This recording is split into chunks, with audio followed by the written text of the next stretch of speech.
Okay.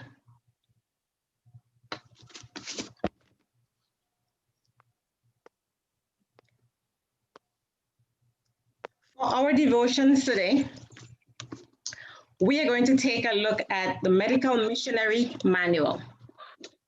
But before we start, we're going to bow our heads for prayer.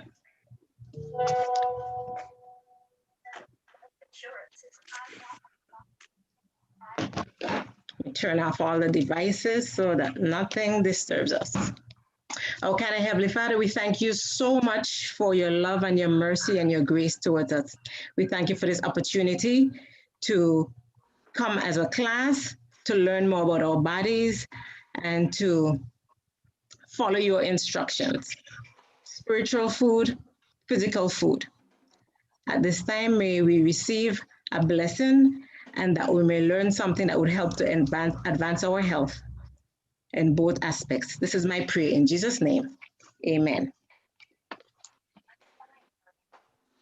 Okay, so the medical. Amen. Amen.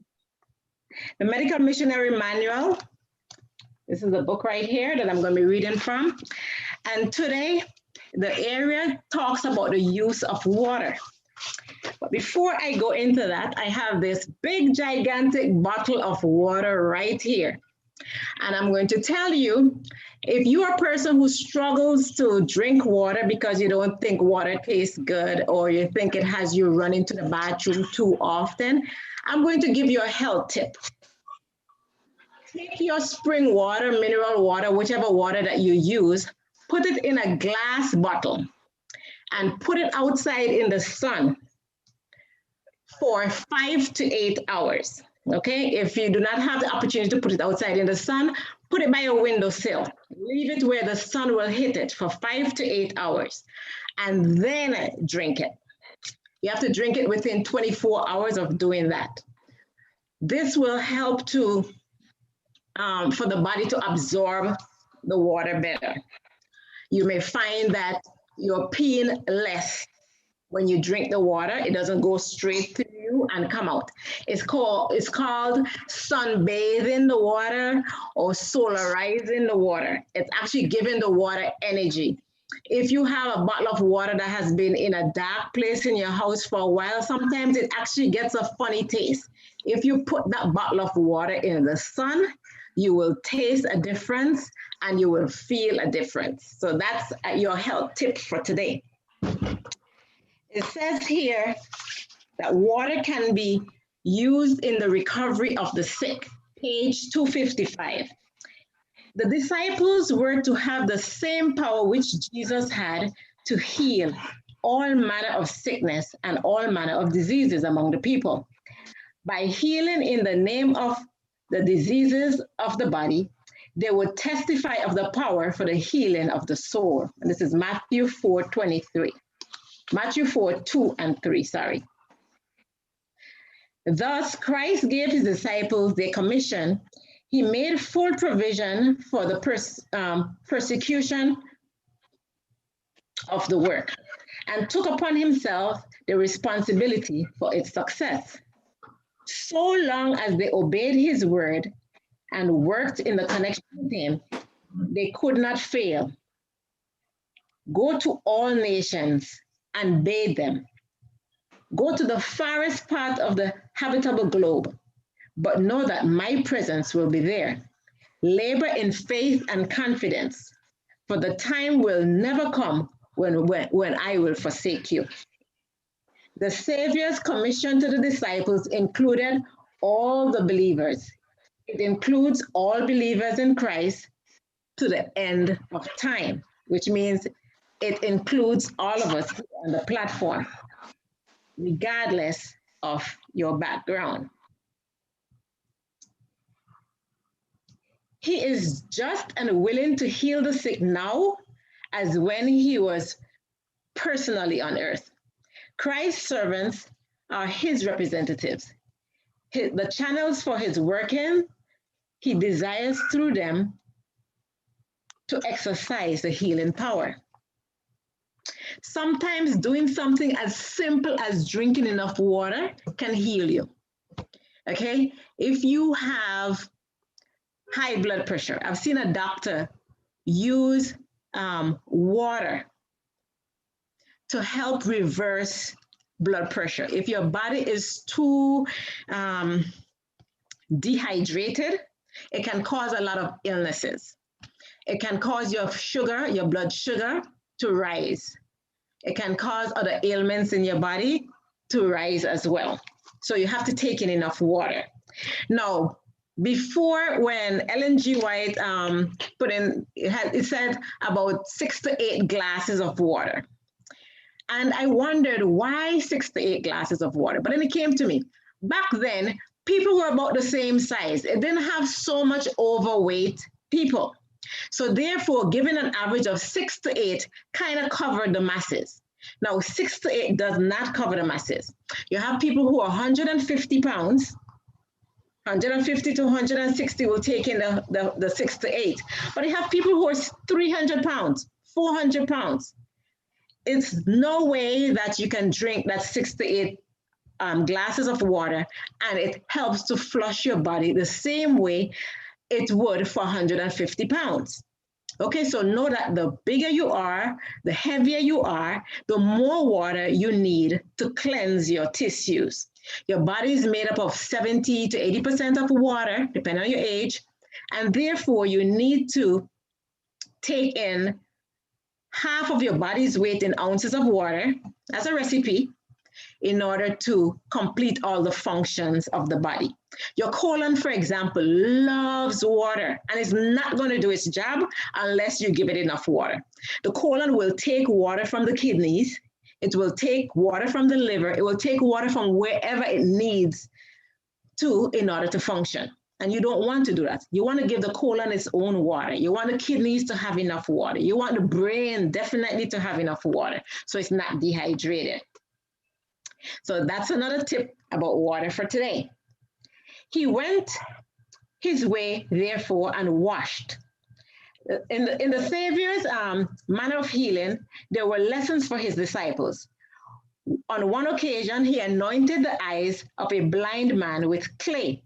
He bade him, "Go wash in the pool of Siloam." He went his way, therefore, and washed, and came seeing. The cure could be brought only by the power of the great healer.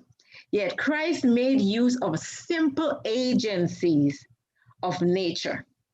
While he did not give countenance to bring a drug or medication, he sanctioned the use of simple and natural remedies. So in this case, he used clay and water. And by the way, clay is another natural remedy that you can use to help to brighten your vision. It can help to tuck and tighten your skin. It can help you to look younger. It can help to tighten your waist. If you lost some weight and your skin is sagging, the clay can help to tighten that as well. Oh, that's great. Okay, yes. So it says here, there are many ways of practicing the healing art, but there's only one way that heaven approves. God's remedies are the simple agencies of nature and will not tax or debilitate the system through their powerful properties. Pure air and water, cleanliness, a proper diet, purity of life, and a firm trust in God are remedies for the want of which thousands are dying. Yet these remedies are going out of date because their skillful use requires work that the people do not appreciate. Fresh air, exercise, pure water, and clean, sweet premises are within the reach of all with but little expense. But drugs are expensive, both to the outlay and the efforts produced upon the system. Okay, so for today, that's our thought. Natural remedies are cheaper. Yes, they may be a little more time consuming than just picking a pill. For example, you may tell someone that needs to lose weight, if you take 10,000 steps a day, go walking 10,000 steps, you lose weight. A lot of people rather take a pill off the shelf, put it in order to lose the weight. The natural remedies are there. And like I said, today was mostly about water.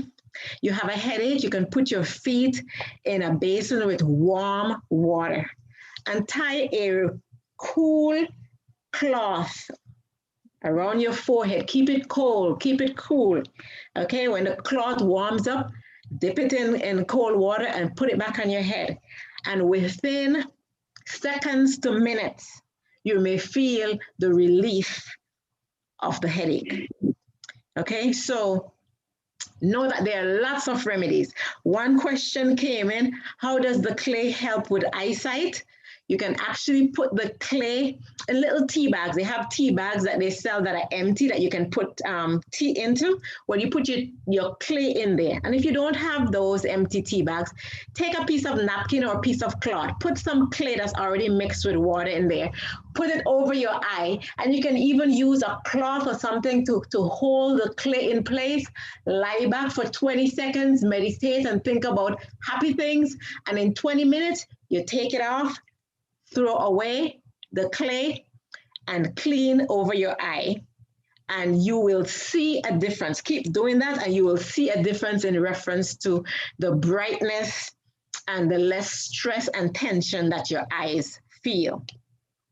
Okay, you can do that on a daily basis or as needed. Now, the clay that I know about is French green clay. It is one of the most potent of the clays. The question came in, what type of clay? But my recommendation to you is if you have any clay at all in your house, start there, use it. There's ways that the body would attract you to certain items, and if you already have clay, use it.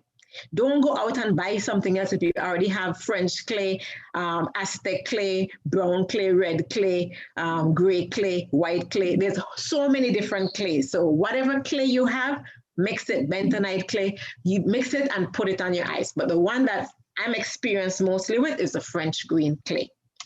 Now, we are so thankful to God for all these natural things that he has placed out there for us to use.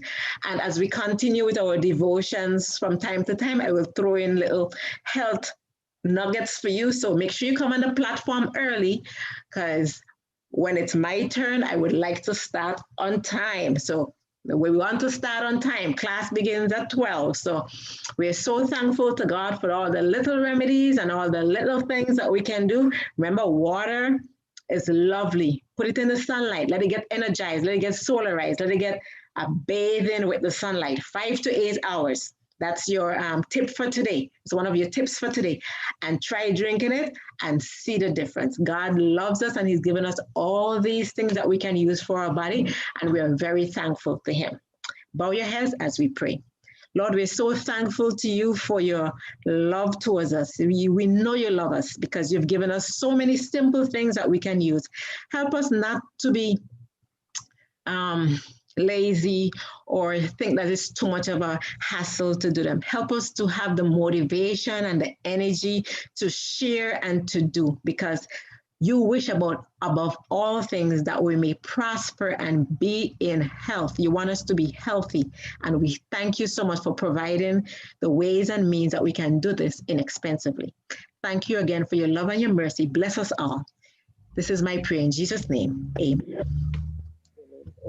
Amen. Okay. Amen.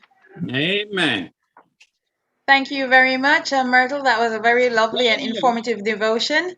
We will now welcome Brother Benjamin Fungi Chakadona to the platform, who will go through with us the food combination chart as well as some health principles that are very important for us to learn and understand about, and it will fit right in with Sister Myrtle's devotion.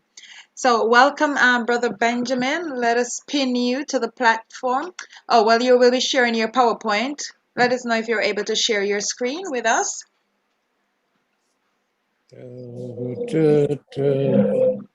Yeah, in a moment.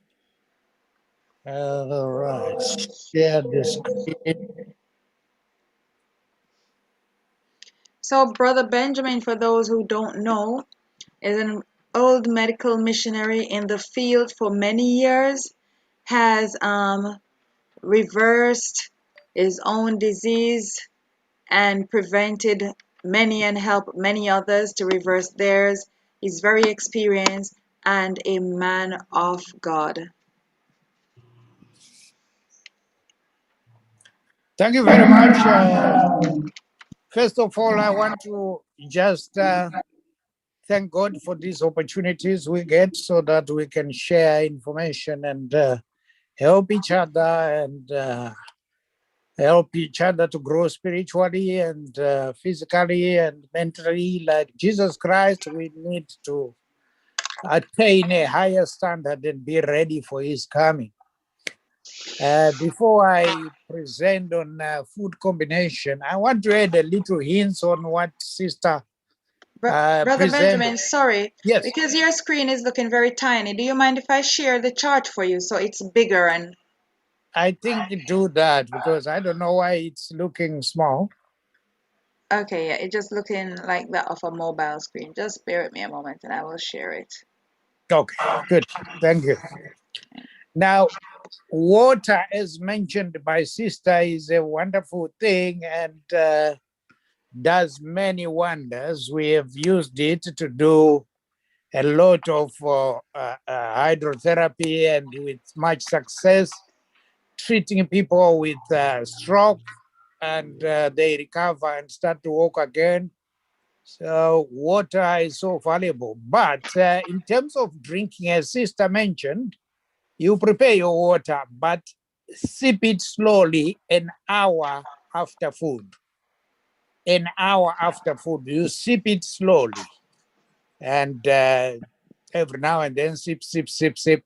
That will ensure the body recognizes it's coming and use it for all the use that the water is needed in the body, including transportation of food and repair and etc. and others.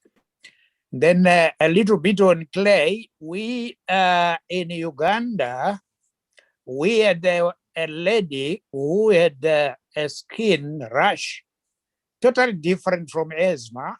It was blackish and looked quite difficult. We went, this is where the issue of clay is vital. Use whatever you have locally, but make sure you process it nicely so that you remove any toxins and so forth. We went to an NDU and we got clay there, and then we pasted on the rash and kept it until next morning. When we removed the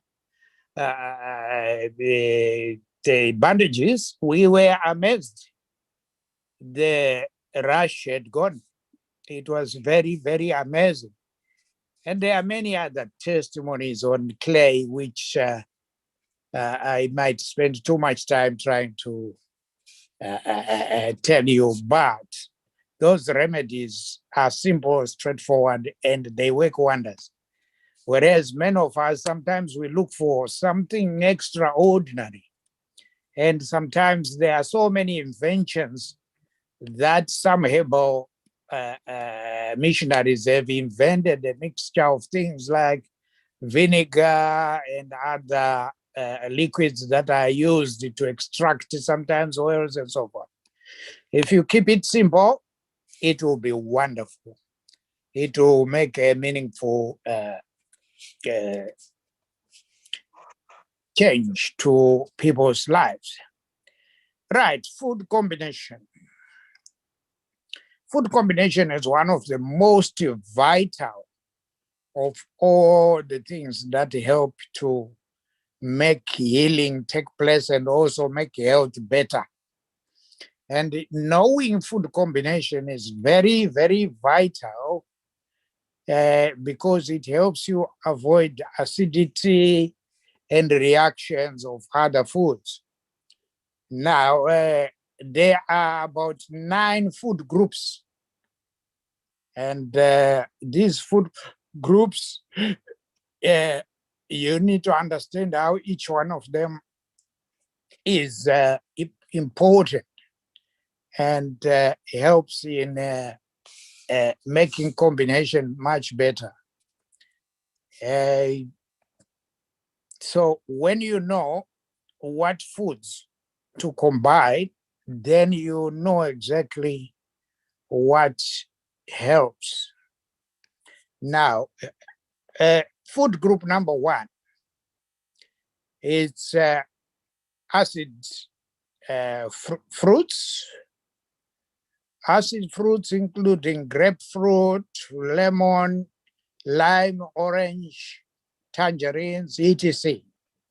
But I want you to take note that among that list, the lemon which is there goes into all the food groups from 1 to 9. It is the only one there from that list that can go into all food groups and without creating any problem. But on condition you don't warm the lemon. You just either squeeze juice or blend it into fruit salads after removing the seeds and so forth. The next food group is acid and subacid. Things like apricots, banana, apples, and cherries, etc. I want you to take note that all fruits are so friendly, but can be difficult when you cook them. So you need to be careful which ones you cook. There are some that are okay with cooking. For example, dates have no problem. They don't change their alkaline condition because of being cooked. But there are some fruits, when you cook them, then they become dangerous to the body. And hence, you need to avoid cooking fruits basically. It's best to eat fruits fresh. You benefit a lot from fresh fruits than you benefit from cooked ones. Also, you can preserve fruits in glass jars. So if fruits are available in, say, summer, but in winter they are not there, get the fruits, put them in glass jars, seal them there. They will last quite a long time. And you can preserve them with lemon, a very powerful preservative of fruits, and a strong preservative of many things. Then we have neutral fruits and raw nuts and seeds, avocado, olives, and coconut, almonds. These also combine well with a lot of the other foods without any problem, except the melon side. The melons are those which you can't eat with anything else apart from the lemon. The next one is number 5, grains. Now, grains are mainly carbohydrates, even though some of them have got good protein and so forth, but they're mainly carbohydrates and they combine well with other foods, but you need to be sure that is the combination approved. That's why the chart we are showing you, every double X means that can combine well. 1X means that the combination is not very good, and anything written not compatible, and C means that you can't combine with that. It's totally against each other. And so you need to study. And I recommend that every kitchen must have a food combination chart. It's very vital and important. Number 6, we have legumes, which can include beans sprouts. Legumes are mainly protein, but they are very excellent when eaten after being sprouted. They provide a lot of nutrition, but you need have a chart in which it tells you what legumes you can sprout and what you cannot sprout. There's one bean that you can't sprout because it becomes poisonous. And therefore, you need to make sure that you are aware that they cannot be sprouted.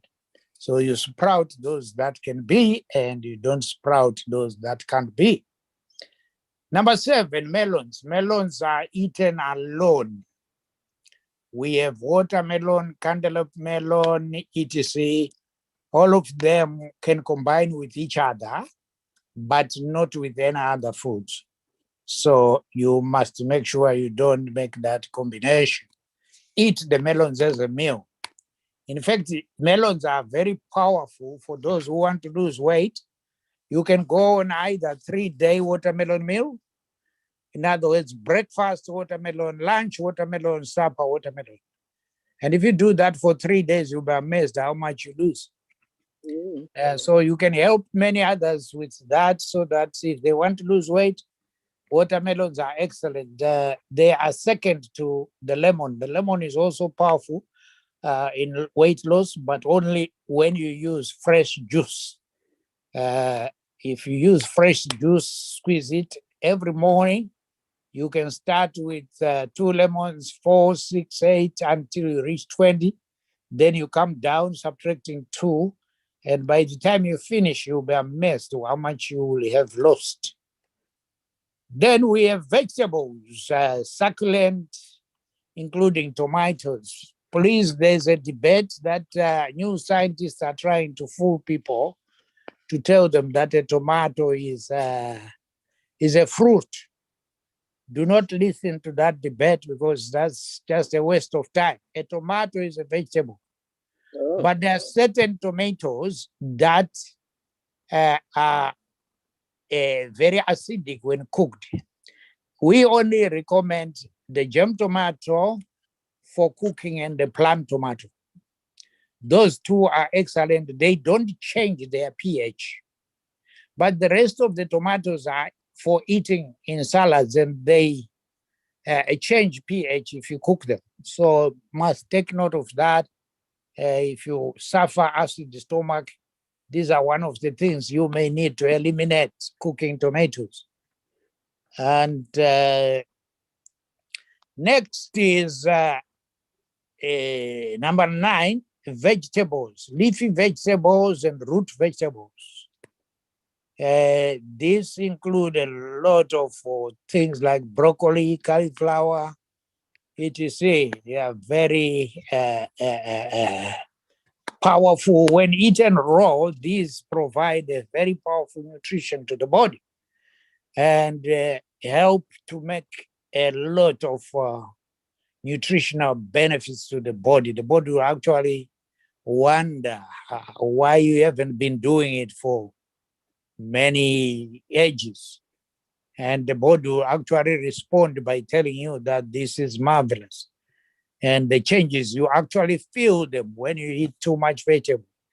Generally, when I grew up, I don't know in yourselves where you grew up. When I grew up, we ate a lot of starch and a little vegetables. This was a norm, so that we fill our time with a lot of starch. The only good thing was that we used it because we would play, we would work very hard. Sometimes we go in the forest and head cows and so forth. But you and me today are mostly sedentary workers. And hence, we don't need that starch. So change the way you put starch with your relish. Let the relish be more than the starch, especially vegetables. Eat more vegetables, but when you prepare vegetables, whilst we don't recommend frying, some call it salting, but we recommend that to make taste, you must pop them. Popping is in between frying and boiling. Boiling is the normal British way of dealing with vegetables, they boil them, then they drain the water, then they give you to eat. There's nothing in there. The water took everything. And you are now just eating some powder. But popping, which is in between, and make sure you pop with vegetable oils. The best, if you can get them cold complex extracted, then you put a little of your oil and you put a little water and apply it for about 5 to 10 minutes. That pops the vegetables. And when you put them out, they must be crunchy. If you find that they are watery, then you have damaged them and the benefits have become minimal. So food combination is a vital thing in our diet. Basically, those are the 9 food groups, and how to combine them is all on the chart. If there's any questions, please feel free to ask anything about food combination.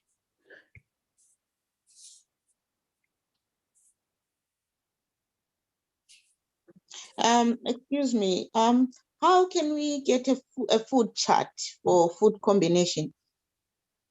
The food combination chart is available with me, but I think I'm left with about 3. I will order some after next week, and you can then order from us. We order in bulky, and we supply. A small one is 20 pounds, and the big one, which is one-sided, is 30 pounds. So the big one is what I have at the moment. So after next week, I'll order, and then we have both the small and the big.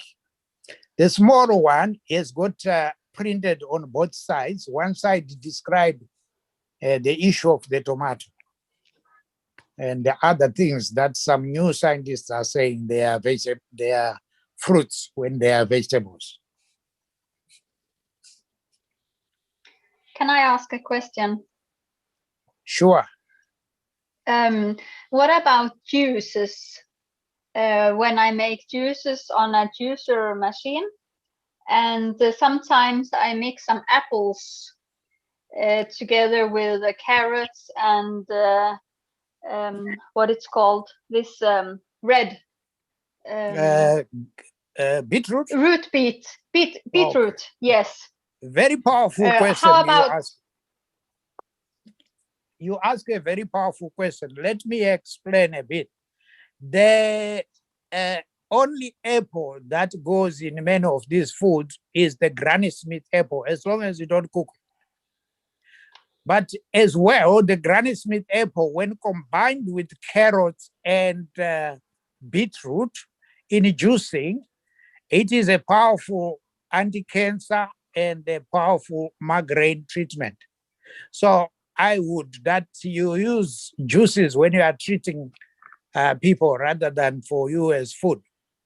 As food, we would rather that you make smoothies. If you make fruit smoothies and you make vegetable smoothies, you will benefit more because the bulk is needed in the stomach and it makes bowels move properly. Whereas when you are juicing, it's for a tender stomach. So when you have a patient like with cancer and others, they need that tenderness. So they need those juices. And that will make their healing faster. But for a normal person without any healthy problems, you don't need juices. No. Okay. Yes, Sister Anna? Yes, that was my question. Thank you. Oh, okay. All right. Okay. Yes, thank you. Thank you very much. It's a very powerful and important question.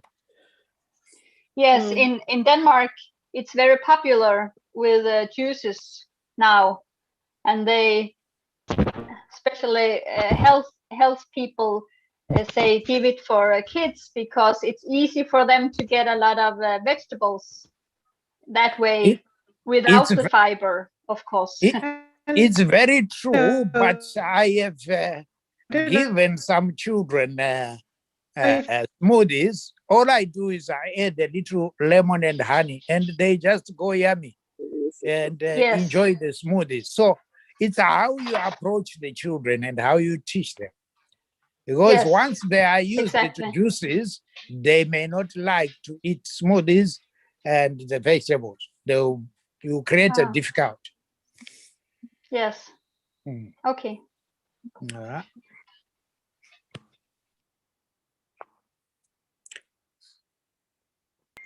Any more Any other questions? questions? Is it okay to make, can you hear me? Yes, go ahead. Is it okay to make a stew with celery and tomato and onion and all the other vegetables that we used to? Because I was recently Well, told as to. long as you don't do a few stews I have made, which there's the Ghana and Nigerian stew. Yeah. The vegetables are totally overcooked. The okra, you can't even see that there's okra, it's gone. And that does not help the body. So if you do your stew, just tenderize the vegetables so that at least they come out nearly crunchy, because the crunchiness shows that you still have life in them.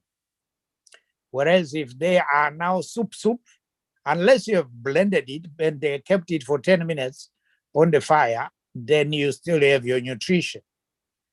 But if it has gone for an hour on the fire, then know that you are now eating dead food.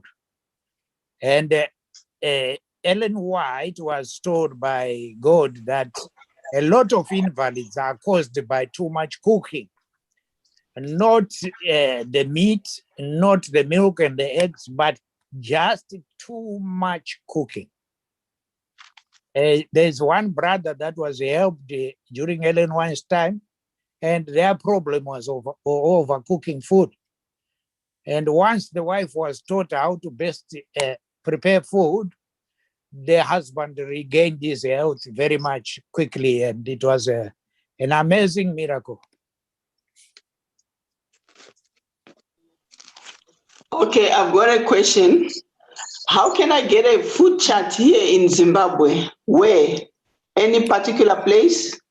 In Zimbabwe, at the moment, the ones I had there are finished. So when I order, I will make sure that I send some. I will also check with one of my counterparts who was actually reproducing them in South Africa and see whether they've got anything. If they have something, just inbox me and then I'll work on that. But if we don't have anything down there, we can arrange quickly and get them there. I don't think I've got your contact. Hey, my number, I will put it on the chat so that you can all make contact. Okay, thank you. Yeah. Okay, Hello? while you are Hello? still there, can I please ask about the way we cook okra in Africa, like in Zimbabwe, particularly? We tend to put soda, we boil water, a small amount of water, and put soda and put okra and tomatoes. Is it the right way to cook? No, it's not. Okra is a very nice, tasty vegetable, powerful to cure diabetes and other illnesses, kidney cleaning, and so forth. But the soda will damage the kidneys. So avoid or use very little soda in any food preparation, maybe baking, but not cooking okra. I'll give you a recipe for cooking oil, a very simple recipe. And you will enjoy okra if you do it. You have your onion and you have your okra all cut into nice little pieces. And then you put, as I said, popping, you put a little oil and a little water. Again, the same amount of minutes, 10 minutes in a covered skillet. You cover it, make sure it's stainless steel and well covered. And after 10 minutes, your okra is crunchy. and very tasty. You can season it with cayenne pepper, or if you have Himalayan pink salt, you can put it there. The only other recommendation I would recommend is in Zimbabwe, we use the maize stalk and we burn it and then we juice it. That is safe. But don't overcook the okra. Okay. Yeah. Thank you so much. Hello. Thank you. Hello, I would like to ask a question about the food combination between oats and fruit. Is that a possible one? Well, grains and fruits are very easy, but there are some which are not compatible. So you need to be extra careful. Oats combine well with bananas and with dates very well, and there is no effect. But make sure that your oats has been left to simmer to cool down for at least more than 5 minutes before you add your bananas, before you add your dates, because you don't want to cook them. Before you add your blueberries, they are very good. Before you add your strawberries, they combine well with oats. And they have no problem there. But if you put in hot oats and any hot cereal, then you damage the fruits and you don't get good benefit out of it. Okay, thank you very much. Thank you for that information. Okay, Yeah, we've but- got about 4 hands raised. So we'll go with Alexandra first, followed by Fiona, then Dawn, and then Alana. If you Yes, have I've already asked- spoken, then you can lower your hand. Yes, I've asked my question. Thank you. I'm Alexandra. Thank you. Okay, Fiona, then Dawn. Okay, thank you. So my question is this. I thought that every fruit-bearing tree or food is classified as a fruit. So why is tomato considered a vegetable? Very good question. Tomato is considered, when you want to consider what any fruit or thing where its pH is, you need the pH chart. I think I'll try and put it on there so that you can see it.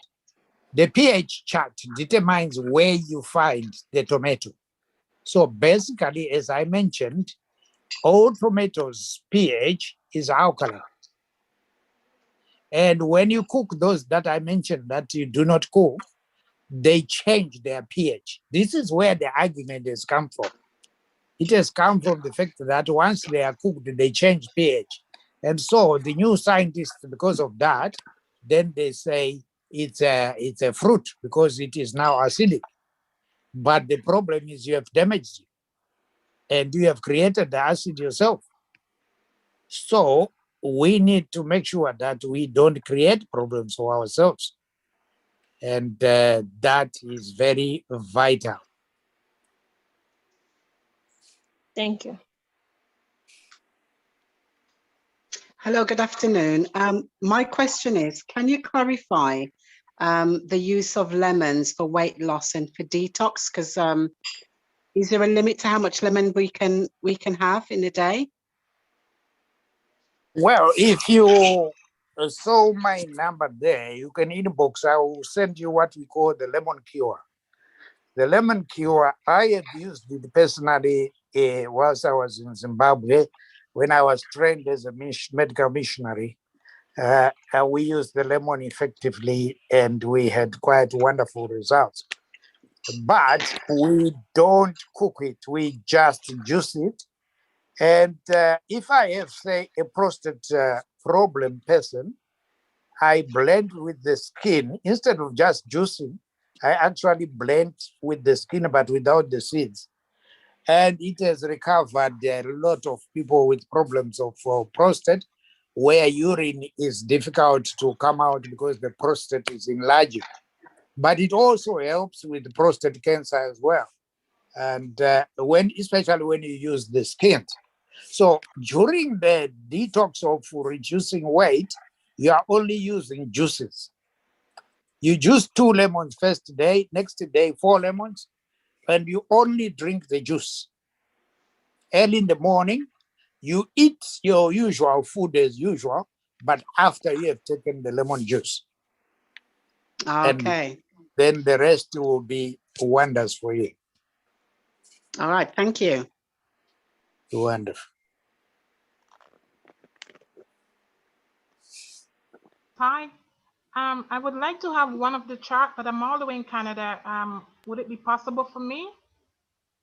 It will be very possible. I have just posted the medication for one of my clients in Canada, and it took them 1 week to receive it. Okay. Yeah, I was amazed. I never thought that it would take 1 week. I was so amazed. And they now done. I think they are now halfway through their treatment and enjoying the results. So the big chart is, you said it's how much? What's the price? Big chart is 30 pounds. Small chart is 20 pounds. Okay, so you have an idea how much Canadian would that be? Or no? I will figure that out. No, I'm not good with foreign currency calculations. Forgive me. It's okay, no problem. Thank you. Yeah, I know when they sent me my payment, it was around, in order to get 300 pounds, it was around 500 Canadian dollars, somewhere there. Okay. Yeah, I'm not so sure. Okay, thank you. I will. Thank you very much. Yeah, welcome. Good afternoon, Brother Benjamin. Welcome, thank you. God bless you. Yes, I'm all the way in the Caribbean, in Dominica to be specific. Will I be able to get a place copy I here? want to visit. A place you want to visit? Whoa, feel free. Yes. Welcome to the Nature Isle of the Caribbean. Wonderful. I'll be there as soon as possible. Yeah. Will I be able to get one of those chats across?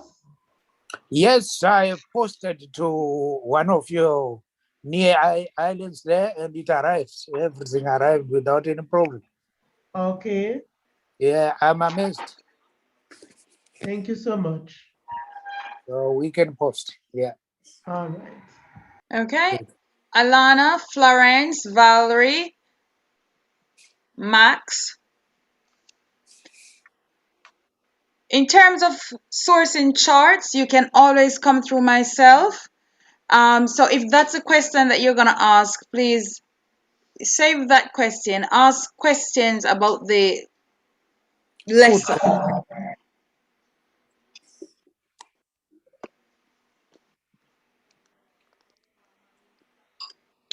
So Valerie and Max, your hands are up. Florence McKinley, your hand is also up.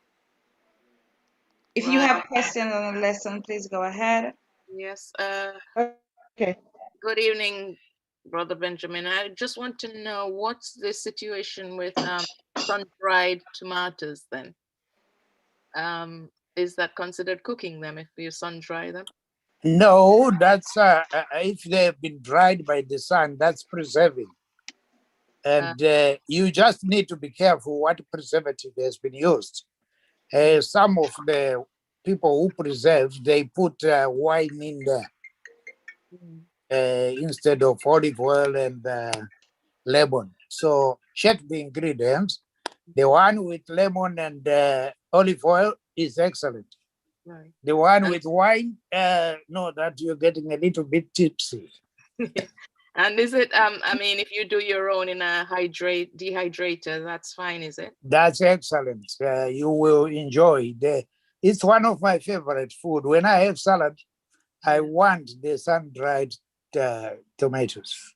Excellent. Thank you very much. I love them. Thank you. Okay, so my question is, good evening, Brother Benjamin. Yes, welcome. Can you hear me? Yeah, I can hear you very well. Oh, hello, Brother Benjamin, can you hear me? Let me check if I have been muted. No, Yes, he can hear you clearly. Go ahead, Florence. Yeah. Hello? Yeah. Hello? Oh, hi. Go ahead. Oh, sorry. Yeah, thank you. My question is around tiger foods. A lot of my friends have been asking what comprises of tiger foods and are they good for the male species? Tiger foods. Are you meaning tiger nuts? Tiger nuts, anything around tiger. Yes, they call it tiger food. Well, I have enjoyed tiger nuts, and it's one of my favorite food. It has got a wonderful taste and nice, and I haven't seen any problem or any body reaction. Like when I eat cashew nuts, I get a reaction, but when I eat tiger nuts, I don't get any reaction. So they're wonderful. But if we have to kill tigers to get them, then we shouldn't. Do they actually come from tigers? They don't, do they? Tigers eat them. That's what I discovered. Right. They enjoy that besides eating their meat. All right. Thank you. But Thank you very much. they are very wonderful. They are very nice. You can get them on Amazon in the UK. And right.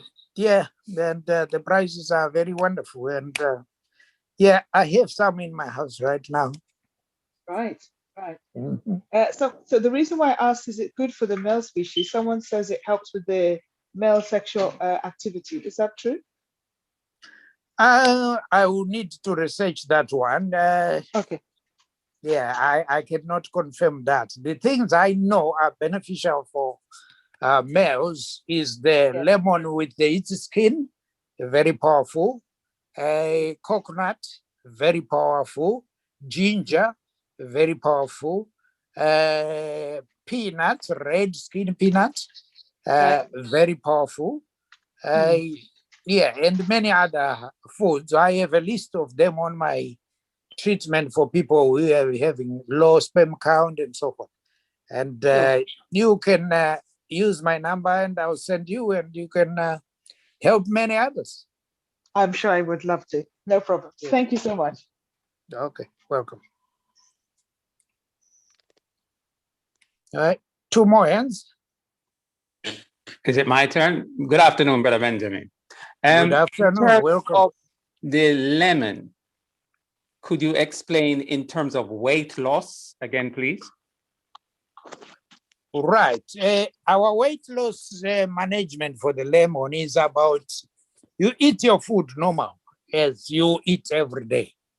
Then you juice, you start from 2 lemons, and then you go to 4 until you get to 20, adding 2. You don't add odd numbers, you just add even. Then you get to 20, then you come back the same way that you climbed. Okay, and thank you. At the end of those days, you can actually weigh yourself way at the beginning and way at the end, and you see the best results ever. And the body itself will be telling you that I'm wonderful. And the male with the skins, please? The male, what we recommend is that when the male is using that program, they blend the lemon skin, but you remove the seeds. The seeds are very bitter if you can stomach them, but they are not useful in the treatment or in the help for male. But the skin is the one that is very vital, and it is powerful for prostate. And once the prostate is functioning well, then the male functioning becomes super, and you can last long. You don't last 2 minutes. Thank you. You're welcome. Thank you very much, Brother Benjamin, for this lesson. Any more questions? We will now need to move on to the rest of the lesson. So I will stop sharing the screen. John, is there a John? Yeah, John is raising his hand. Is the presentation, the recording available? Yes, the recording is available for the students. Thank Okay. So if you would like to know more how you can get a copy of the recording, you can contact me if you are not a student of this class. All right. Now we will invite our next lecturer, who is Myrtle, to start. We're going to join Myrtle in her kitchen in Virginia, and Myrtle will be demonstrating in the Virgin Islands, actually. Myrtle will be, it's Virginia. Sorry, Myrtle, I've relocated you. I know.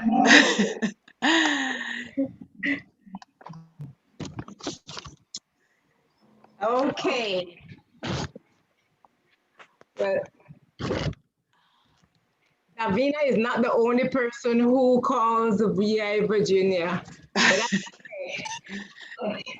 As long as what I'm supposed to get, I receive, I'm good. All right. So today we are going to do several items. We're going to start with the yogurt. That's correct, right? Davina, you want me to start with the yogurt? Yes, it's up to you. It's up to you how you want to do this lesson. All right. So we are going to start with the yogurts. And I hope that you got my recipes in the WhatsApp group. I told you what to put on your countertops in your kitchen so we can move forward. The first thing that we're going to do is we're going to make a plain starter culture yogurt. And then you can make any yogurt from this going forward. You can even add some of a plain yogurt to it with some fruits, and it becomes yogurt today. Okay.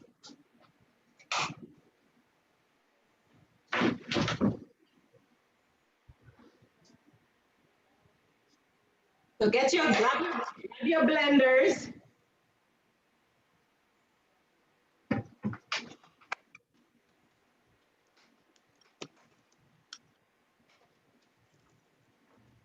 We're going to put 1 cup of soaked cashews,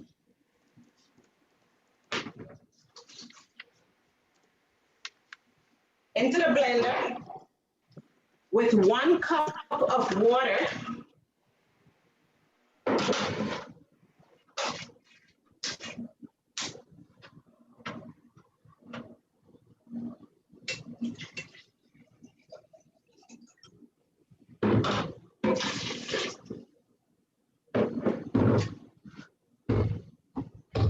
Okay, so 1 cup of soaked cashews.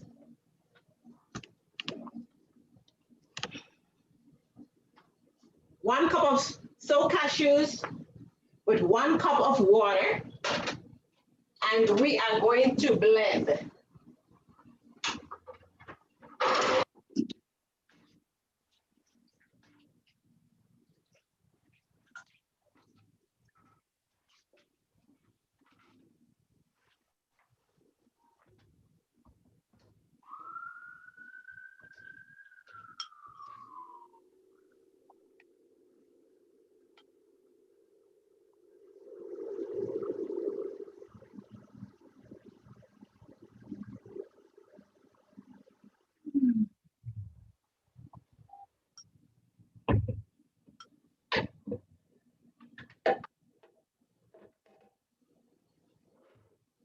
You should get a very fine consistency.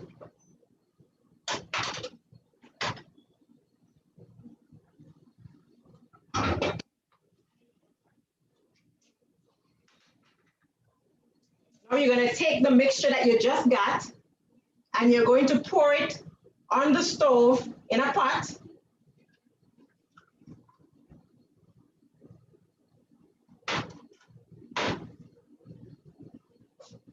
Now, I want you to hold up 1 second for me because I use my dry container instead of the regular container. So make sure you're using your regular blade.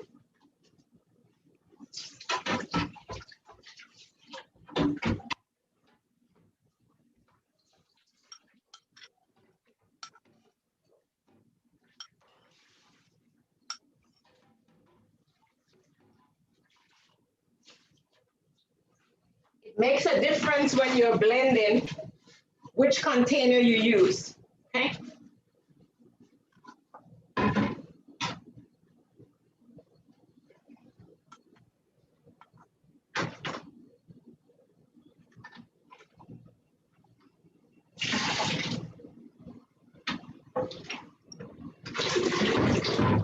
What are we putting on the stove? The mixture that you just made with the cashews and the water, you're gonna put it in a pot on the stove. Thank you.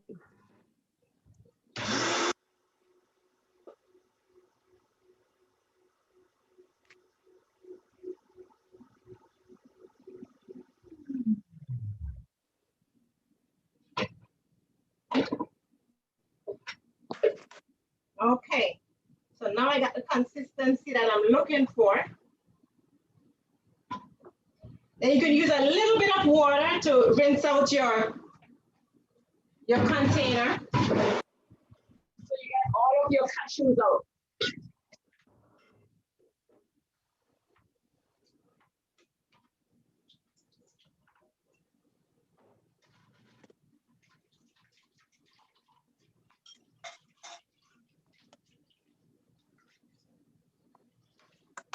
Okay, now we're gonna boil this for about 10 minutes. Or put it on until it starts boiling. At least it's hot. We'll say maybe about 3 minutes or so. Not necessarily 10 minutes. Once it starts boiling, and in the meantime, get a glass jar or ceramic bowl or something that's big enough to hold the liquid that you're now boiling.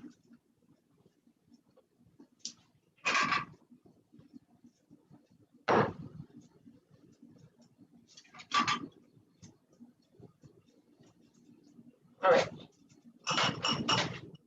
Since we have several things that we're doing today, while this is boiling, we are going to go on to next recipe. Now I want you to get your 2 cups of fruit. If you haven't measured them yet, get your 2 cups of fruit and your silken tofu. So it's 1 container of silken tofu along with 2 cups of any fruit.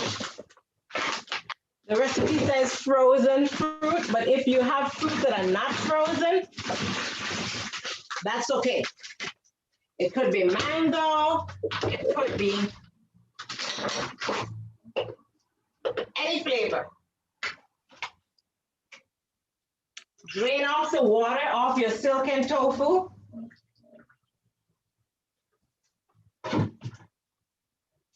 And place it in the blender.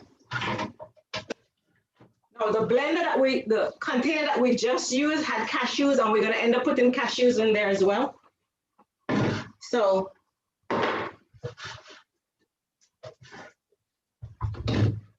one pack of silken tofu is gonna go in, and we're gonna get 2 cups of your fruit. But don't forget to look at your pot. Can it be any tofu? Silken tofu. Silken tofu. The regular tofu is going to have a different texture.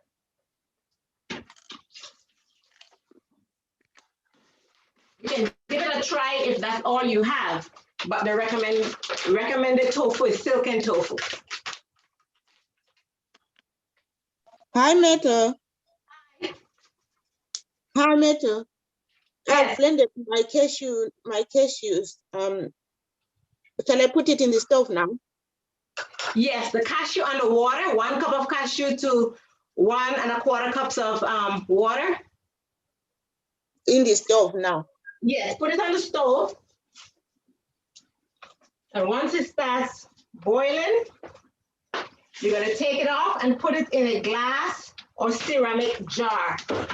Okay, so it should start boiling about now.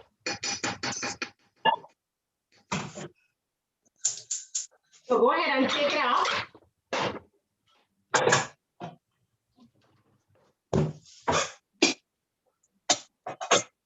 Now, when you're making this and you're in a hurry, you can speed up the cool down process by putting your ceramic or glass container in another container of water just to sit. It will help bring down the temperature. But we're going to be here for a while, so we're going to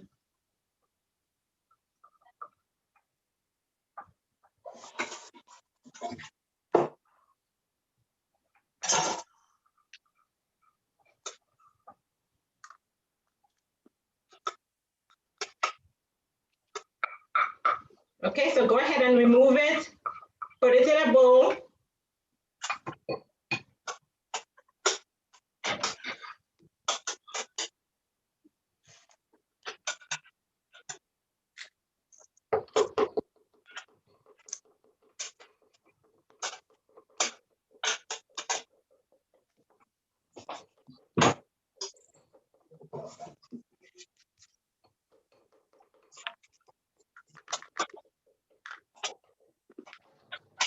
Okay.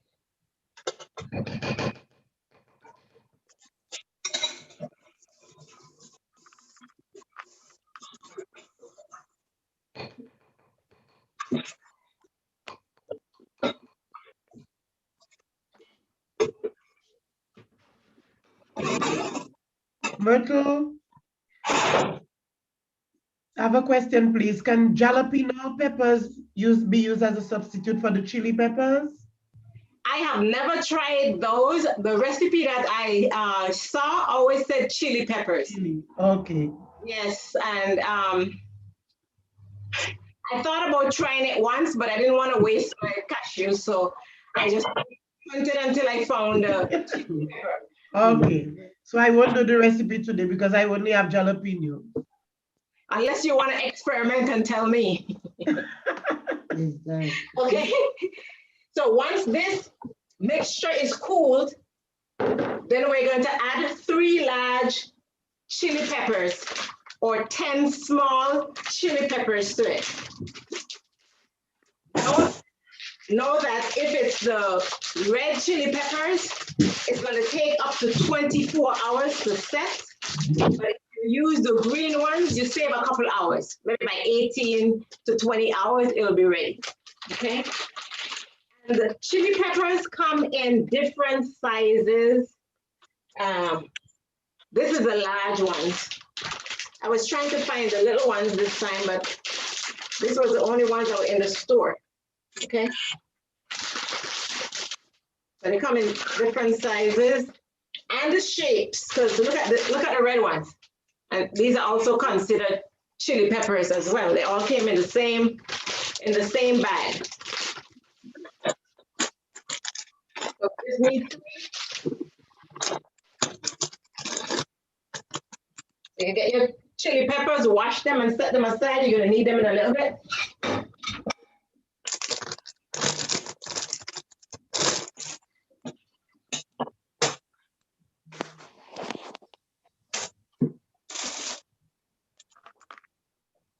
Okay.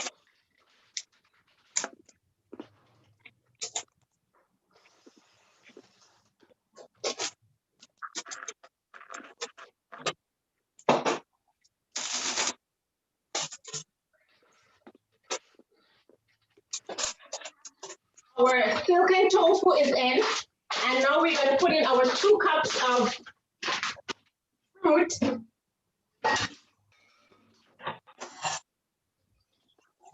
Okay, Myrtle. 2 cups of any fruit. Yes, go ahead. And then my questioners are okay now from the stove. You did what? My cashews are out from the stove now. Okay.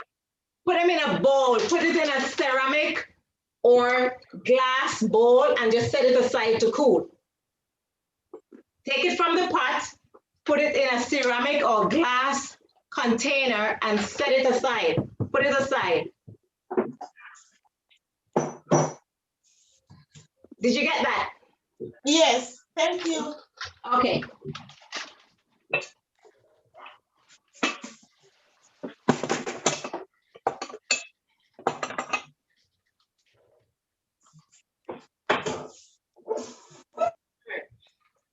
Myrtle, can I ask a question?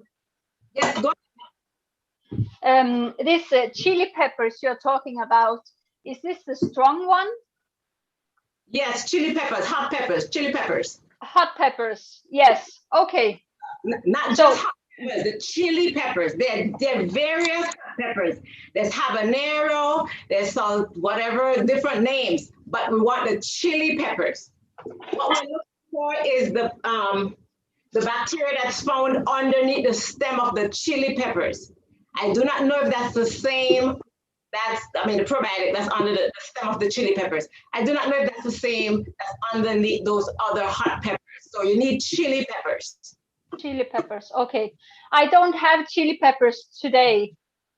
Can I put this in the fridge and make it finish tomorrow? Yes, do you have any plain yogurt? Yes. Do you have plain vegan yogurt? Yes, okay. I have. So then you still be able to make your yogurt today. Once your mixture is cooled, yes, you're going to take 4 tablespoons of your plain yogurt and add to this. Yes. Okay. So we have to tablespoon. We have to make sure this is cooled first. Okay? Make sure it's cooled. Okay. Yes. So that's one way. That's one way of making yogurt. You use another yogurt. You use another yogurt and add tablespoons to the fresh batch that you've just done. And you wait 4 hours and you can go ahead and eat the yogurt. You're going to leave 2 hours. Okay. You're going to leave it out of the fridge for 4 hours. And then you can put it back in the fridge and refrigerate. You want to give it a chance for the probiotics to multiply in your mixture. So yes. We have this. This is going to be the base for our culture. But you do not have a culture. You have ready-made yogurt. So we're going to use that, the culture from that. We're going to use that as the culture to add to this. Okay. You can also use some of that plain yogurt that you have to make this recipe as well, because the recipe with the fruits needs either probiotics or a culture in it. Yes. Okay. Yes. Thank you. No problem. Sorry, Myrtle. Sorry. Yes. You know, when you've blended the silken tofu and your fruit, what do you do with the hot peppers? No. We're not using the hot peppers with the silken. We set aside. So everyone listen, stop your blending, stop your mixing, and give me 10 seconds. Everyone, face forward, hands down, freeze. So we place 1 cup of cashews or seeds in the blender with another cup of water. We blended that. We put it on the stove. We boiled it. And now we set it aside to cool. We also washed our peppers and we set them aside. We need the peppers when that mixture is cool. We're not doing anything with the peppers right now. Did everyone get that? Yes. Yes. Nothing with the pepper. Nothing else with the peppers right now. Okay. So the peppers are set aside. Our mixture is set aside. We're waiting for it to cool down. In the meantime, we go on to recipe number 2, which is a fruit flavored yogurt. In that, we're going to have 1 cup of tofu. We're going to have 2 cups of fruit. we're going to have a half a cup of soaked cashews, a third cup of a sweetener, whether it's agave or maple syrup or honey, and 2 tablespoons of lemon. Did everybody get that? Yes. Okay, so that's where we are right now. No, after the yogurt, half a cup of yogurt, 2 tablespoons lemon. No, half a cup of soaked cashews. Right. All right. Okay.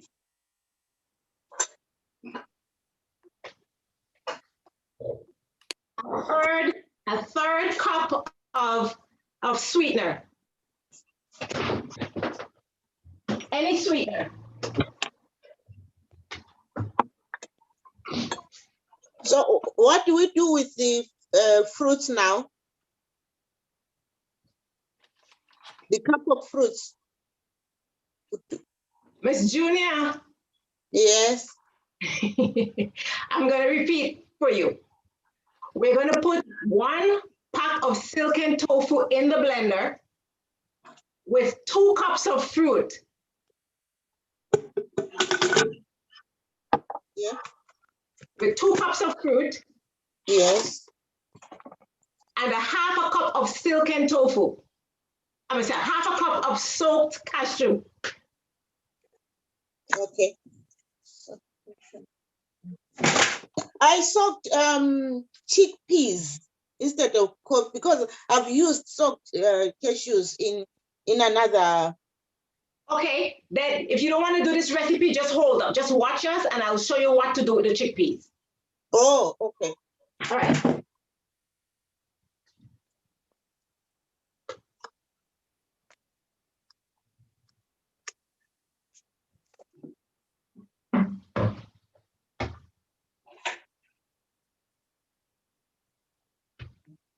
And once you finish doing all of that, go ahead and blend.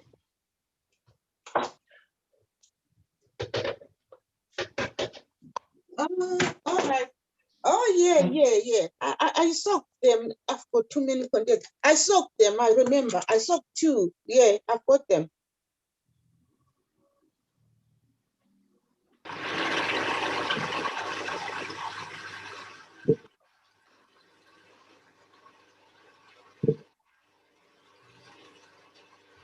Where's my arm?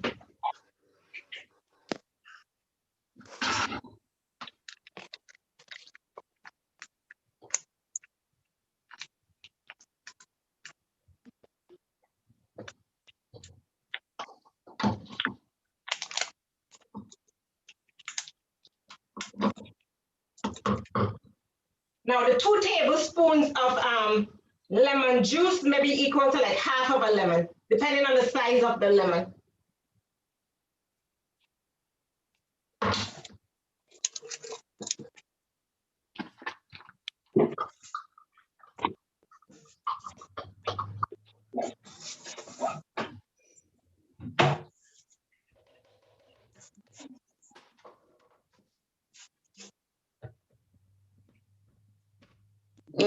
What about the olive oil? There's no olive oil. There's no olive oil. That's for the cashew cream and the onion cream oil. Okay. So it goes to the blender now. They should all be in the blender already. Go ahead and blend.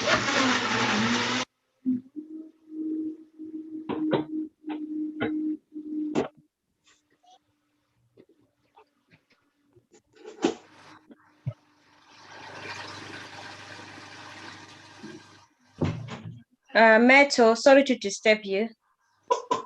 I've just come in. Do you mind just telling me what you've blended and then I'll quickly do that? There's cashews and water and what else?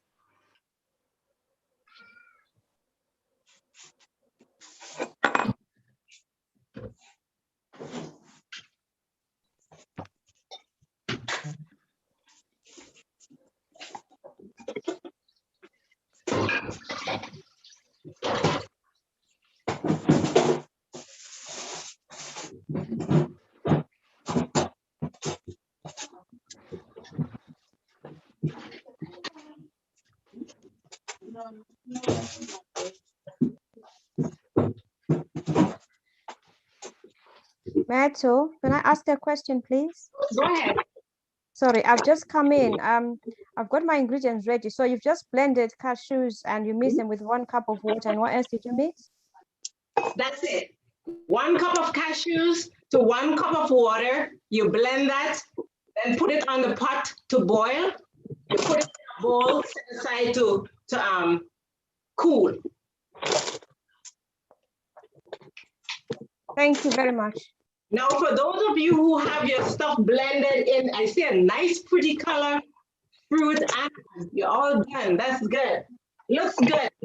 Now you're going to take your mixture out of your blender and put it in a large bowl.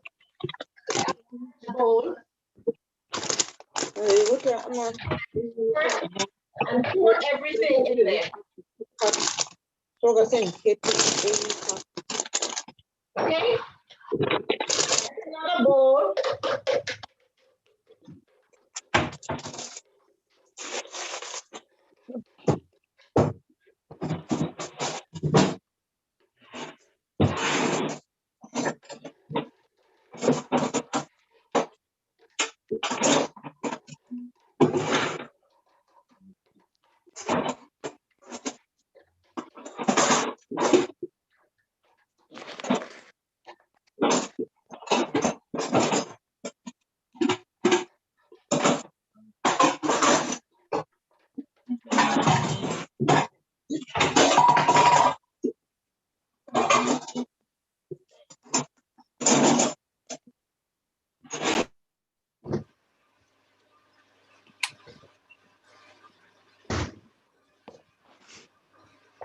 For those of you who had the mixture already, how is it? Is it still warm? Is it cool? How is it? Still warm. How is your mixture? Still warm. Okay. Is it warm? Is it hot, or can you put your hand underneath it without getting burned? Yeah, just warm to It's the like touch. lukewarm. Okay, good. Now we already washed still our warm.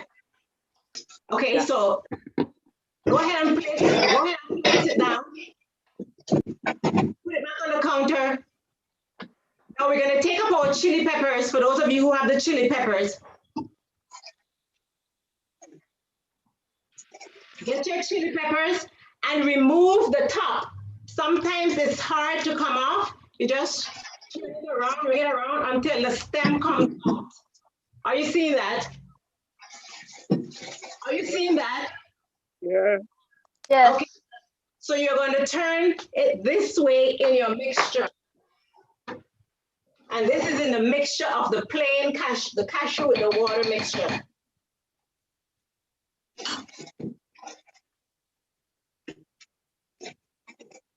And you do the same thing with the 3 of them. You pull off the stems and you put them in the mixture. I hope you can see what I'm doing. Yes.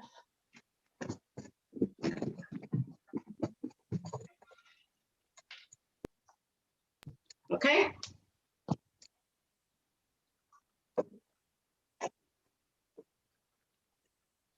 So let's just bring this up close by. The 3 chili peppers are now in the mixture, and you are going to cover it.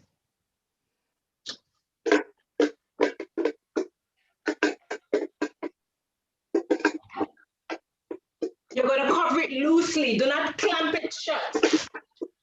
And that was recipe number 1 you're covering now. This is the cashew and water recipe that we did. That was boiled and is now cooled, and we put the chili peppers in it. We're covering it, and you can just throw a towel over it and set it aside, and it's going to stay there for 18 to 24 hours. And so it's 3 chilies rather than 6 then, is it? It's 3 large chili peppers or 10 small chili peppers. Sometimes you find chili peppers smaller than my little finger. Yeah. Very Very tiny. If you have those tiny ones, it's 10. If it's the large ones, it's 3. Okay, thank you. Okay. How long do we boil for? I would say maybe 2 minutes. Once it starts boiling, you can take it off. Okay, thank you. Now, after 24 hours, you're going to remove those chili peppers and your mixture is going to look like this. Okay? Can you see that? Yeah. Yes. Okay. Now, this is now called a culture or a starter or a plain yogurt. Sometimes you may hear me interchange the words, but I'm referring to the same thing. So culture, starter, plain yogurt. This is what it is. Okay. So now we're back to our yogurt number 2 that we blended with the fruit. We are going to take, for those of you who have yogurts in your house, you're going to take 4 tablespoons of your plain yogurt and put into the fruit flavored mixture that you just made.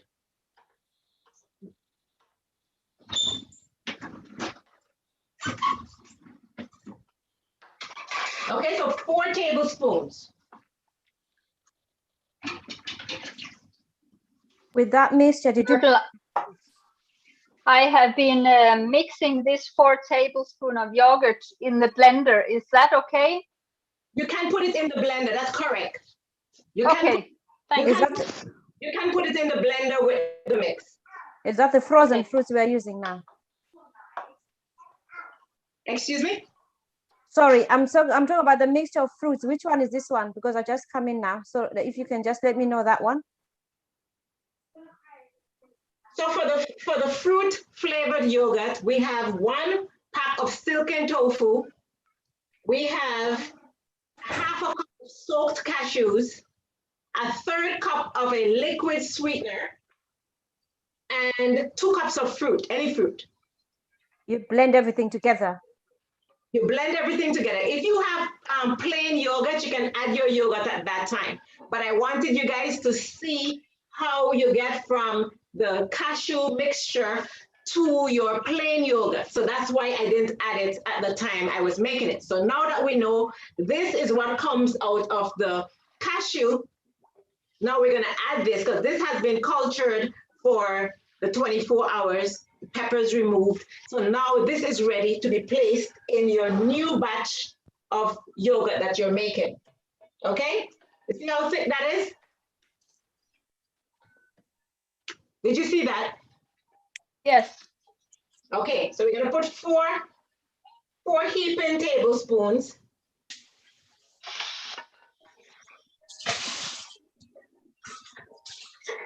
Mr. Marshall? Yes. Can we use grain Rejuvelac to do the starter? Can we use grain Rejuvelac to add with the cashew plain yogurt to make the starter? Is that a probiotic? Yes, the Rejuvelac, you know, like you set up the grains for a couple of days. Let's say it's rice or quinoa or something like that. And yes, you it set can it be up used. for a couple of days with water. Yeah. And then you strain it and use that water instead of the chili pepper. Can that be used the same way? Yes, I'm gonna use that for the grain itself when I do the chickpeas. I don't know how that's gonna come out with the nuts, but I can use that water with the grain. Because I'm gonna use chickpea, I'm gonna show you how to use the chickpea water to do the chickpeas. But I'm not sure about the chickpea water into the nuts. I have never tried that. Maybe for the food combination, no, but the grain, you didn't think the grain Rejuvelac can work? Do you think it can work instead of the chili pepper? Yes, it can work. Okay. 2 tablespoons. Okay, thank you.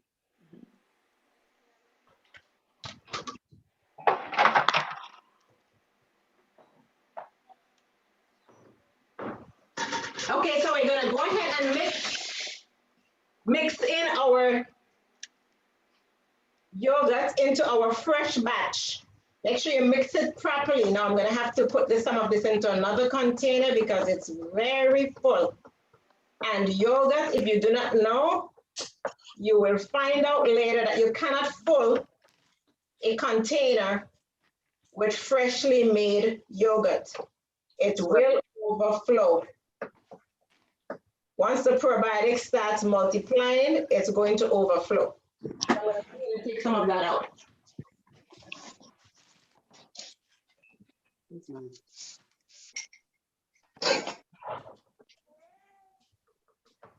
Now, once this is done, if you want to get the full effect, you're going to wait 4 hours and then you can use it, okay?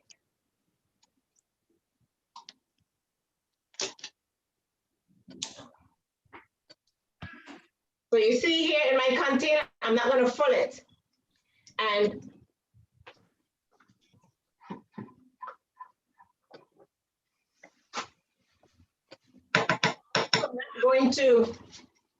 I'm also not going to cover it tightly. Okay, you're gonna give it a chance. Give it a chance to multiply.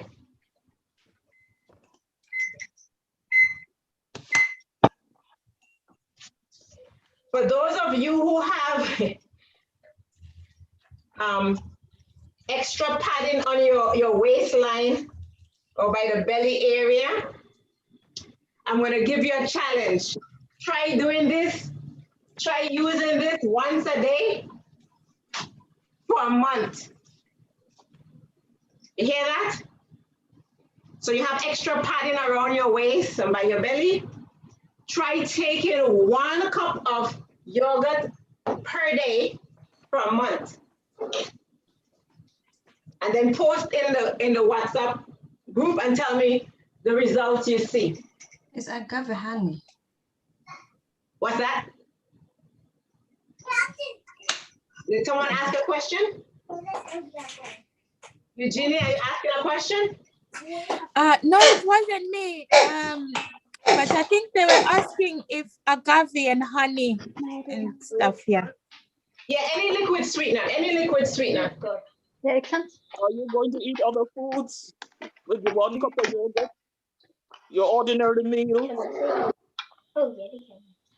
My question, Matto, is I don't have plain yogurt. Like So you don't have plain yogurt. Did you have the peppers? Yes, I have the peppers, the black Okay, and it's your, someone needs to mute. Anna, is that you? Would you like to mute yourself, please, Anna? Yes. Go ahead, Myrtle, it's all yours. So if you have the peppers, and you do not have plain yogurt, don't finish your yogurt today. Wait until tomorrow, where you can use your freshly made culture. Because that's what we're doing today. I'm showing you how to make your own culture. For those who don't have yogurt, you're making your yogurt right here. So tomorrow you're going to add 4 tablespoons into your fruit flavored mixture. Okay, so just go ahead and set aside your bowl with this mixture in the fridge and leave it. Tomorrow you will take out the chili peppers and you can take your 4 tablespoons and put into your fruit flavored yogurt. You got that? Okay, thank you. Okay. Can I use other seeds instead of cashews? You can try using sesame or not sesame, sunflower or pumpkin. Okay. I've never done it, but seeds are usually a good substitute for nuts. Thank you. So we have that. I have 1 more to set aside there. So we're finished with that. Now, on to those who have the chickpeas. I did a small amount this time because the last time it yielded a lot. So I have a 1/4 cup of soaked chickpeas here. And I'm going to put this with 1 cup of water to blend. So give me a moment. Let me clean up my blender here.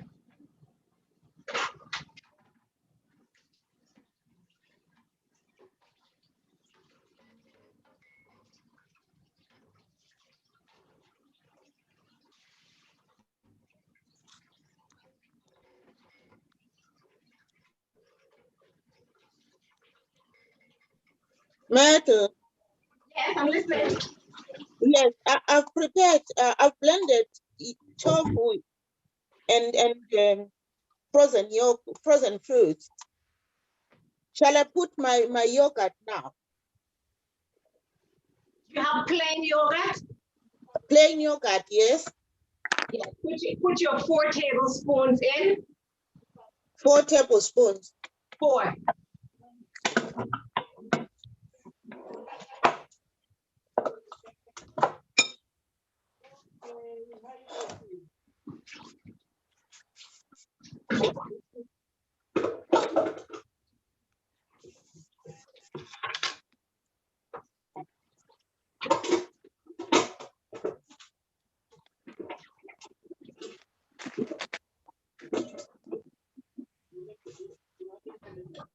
Now for this recipe, I'm just going to do the starting process to save us some time. And you should be able to follow through based on what I just showed you. So we put in, if you have 1 cup of soaked chicken, we're going to put 4 cups of water. A 1/4 cup of the soaked chickpeas, I'm going to put 1 cup of water.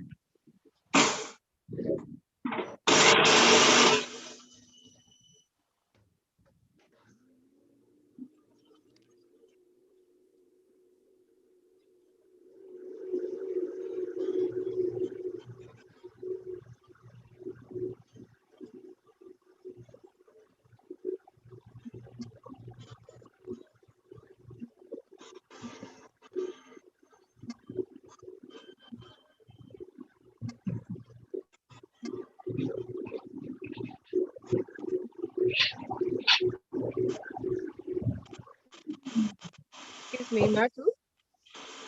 Yes, go ahead. I can see there's a hand raised. I'm not sure whether that person's question has been addressed. J. John, do you have a question? I'm sorry, I forgot to lower my hand.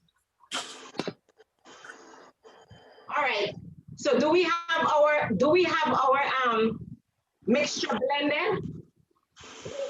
We're going to now put it through a cheesecloth.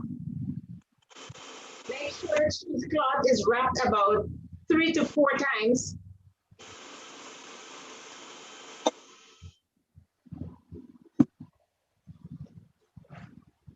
And then you're going to strain.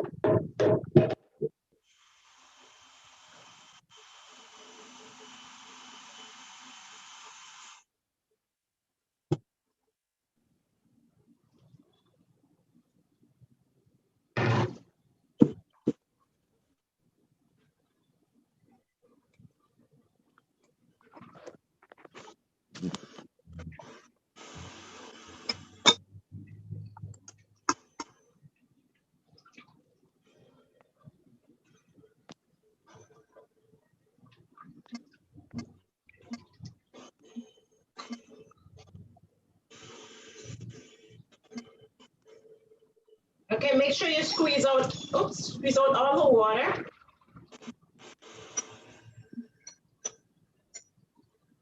All the liquid.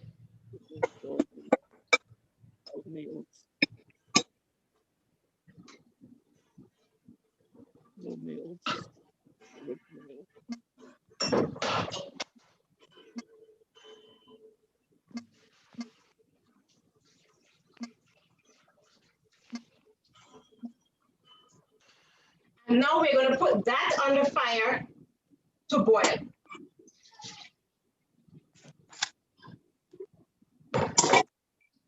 Oh, I forgot one thing.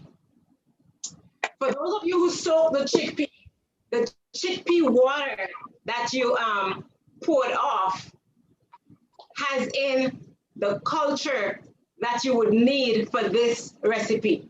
Does any of you have the chickpea water still? Does any of you have the chickpea water still? Yes, I do. Hurry up. Yes. You need 2 tablespoons. Yes, I've done it. Okay, so save your 2 tablespoons. Okay. So now you're going to boil your chickpea milk. And Be very careful with this. Use a wooden spoon because it tends to stick. It tends to stick to the pot.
You should see that your chickpea mixture is coming in thick. Okay? It's to become thick. Reduce the fire and continue to stir until it starts boiling.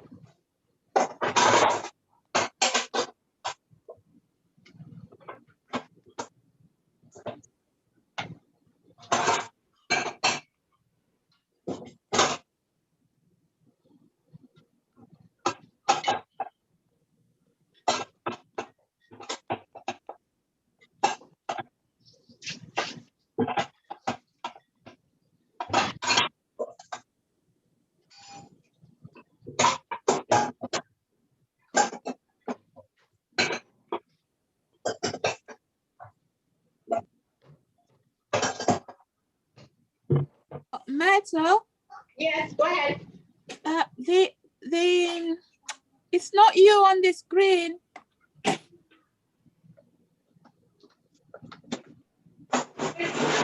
Click on your screen and change to view, speaker's view. Thank you. Okay. So now here we have it. If you can look closely, I'm going to pour the mixture into the bowl. And you can see how thick it has become.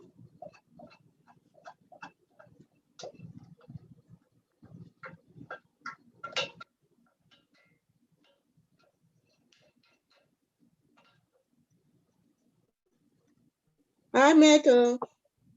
Yes. Yes, I've just finished my strawberry cashew yogurt.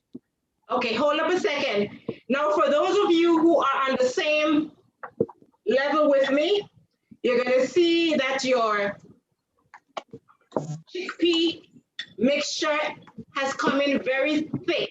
You're going to now put it into a glass or ceramic bowl. Remember, you want something glass or ceramic, and you're going to set it aside, cool down. Once it reaches to warm, like the first recipe that I taught you about, you can add those 2 tablespoons of the soaked chickpea water. Okay? So once this has cooled down, you are going to add your 2 tablespoons of chickpea water. So just keep checking it when it gets cool.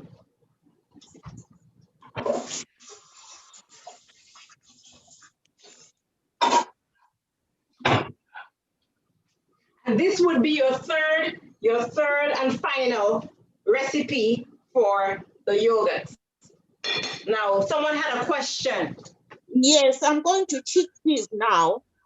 Okay, I think tofu and strawberry. Okay, so you're gonna have to hold up there and follow the instructions later because we're moving on to something else and you're gonna be completely lost. Okay, so for the chickpea, I'm gonna talk you through it now, but I'm not gonna be able to follow you through it. Yes. Okay, so for the chickpea, you are going to blend 1 cup of the soaked chickpea with 4 cups of water. Then you're going to strain it with a cheesecloth and take the milk and boil that on the fire till you get a thick consistency. This is the blended one. Okay, so I'm showing you an example of what it looks like when it's finished boiling. You put it in a glass or ceramic container and you're going to set it aside, cover it and set it aside to cool. Once it's cool, you're going to add 2 tablespoons of the liquid from the soaked chickpea. The water that you poured off of the soaked chickpea, you're going to take 2 tablespoons from that and put into the chickpea milk once it's cooled down. Yeah.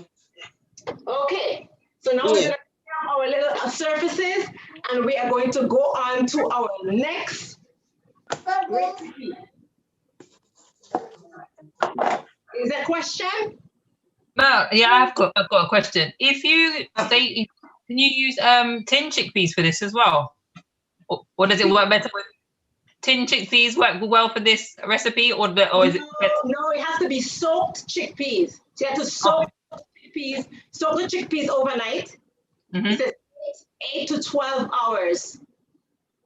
And then you blend the soaked chickpeas with 4 times the amount of water. So if it's 1 cup, you're going to soak it with 4 cups of water. If it's a 1/4 cup of chickpea, you're going to soak it with 1 cup of water. Thank you. Okay. All right. Can I quickly ask a question, please?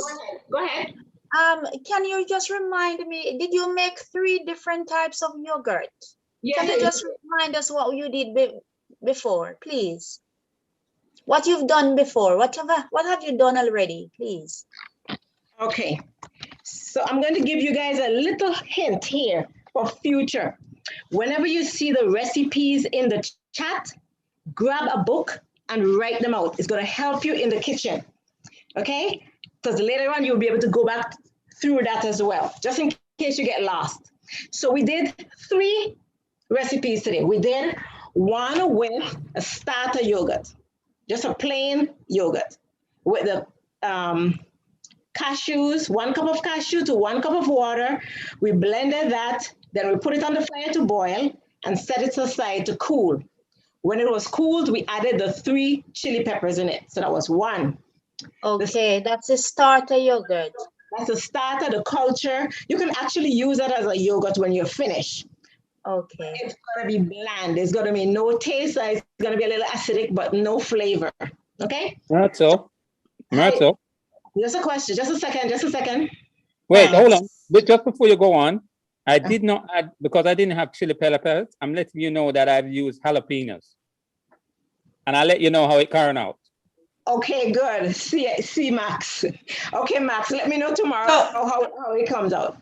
Okay, so the chili pepper, you said we cut it at the bottom and put it cut. We remove the back and put it, because I've got the smaller ones.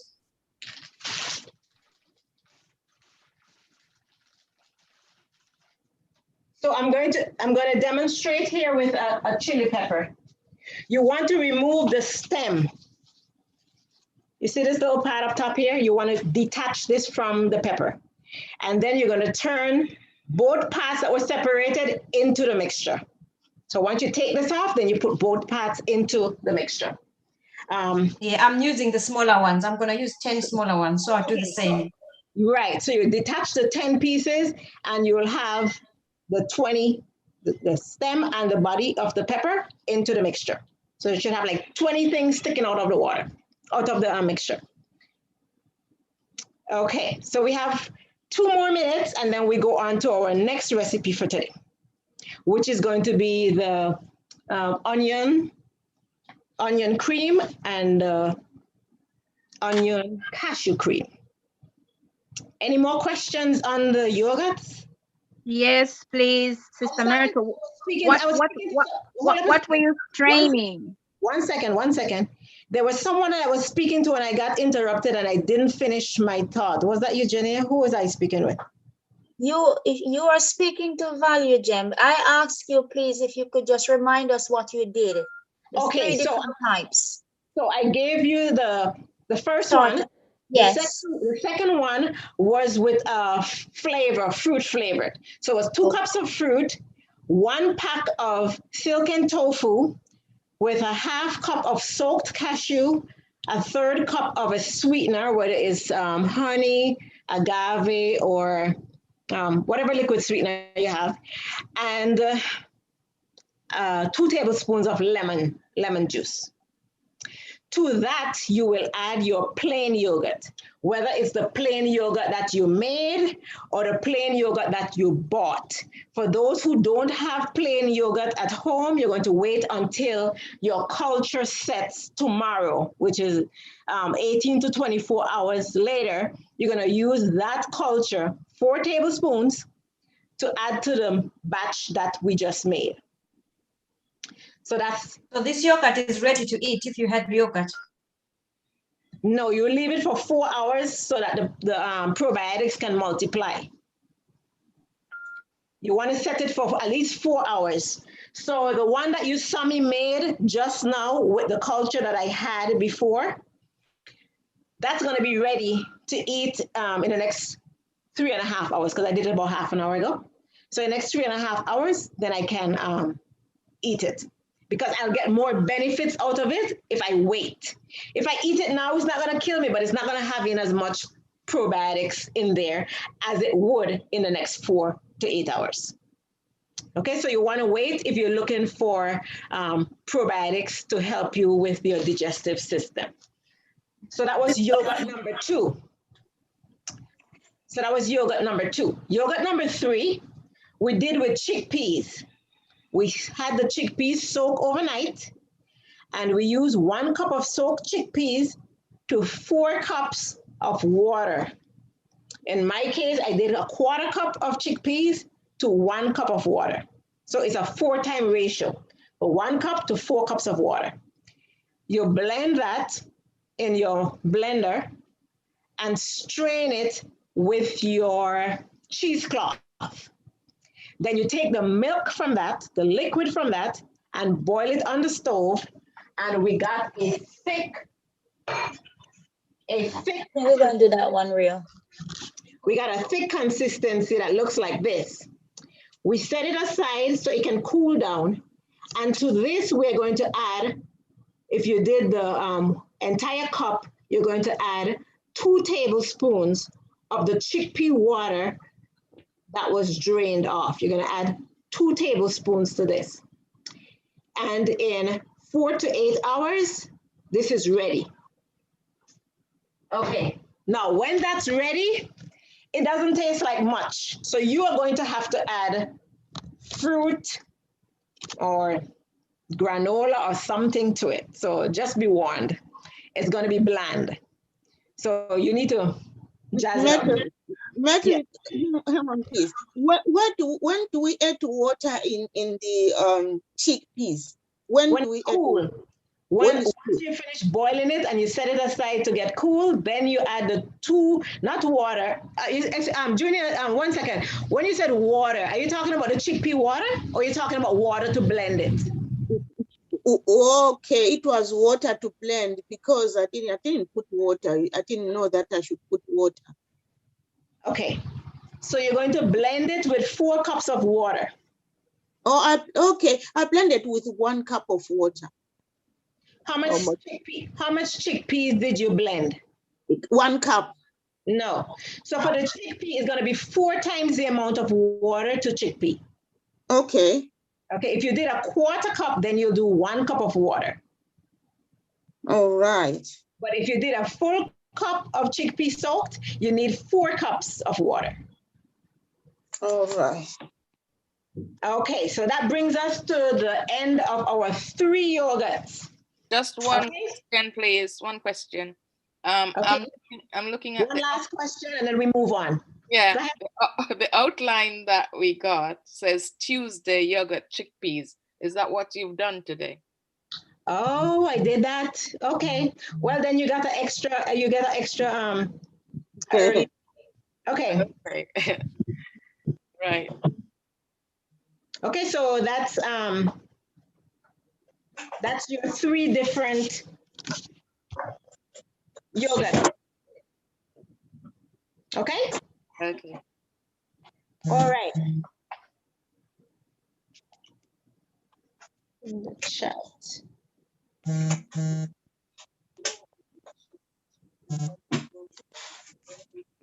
So there was a question in the chat.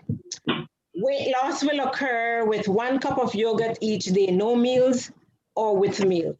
Or you're gonna use yogurt as part of your breakfast. You definitely need to eat. Okay, so don't skip your meals.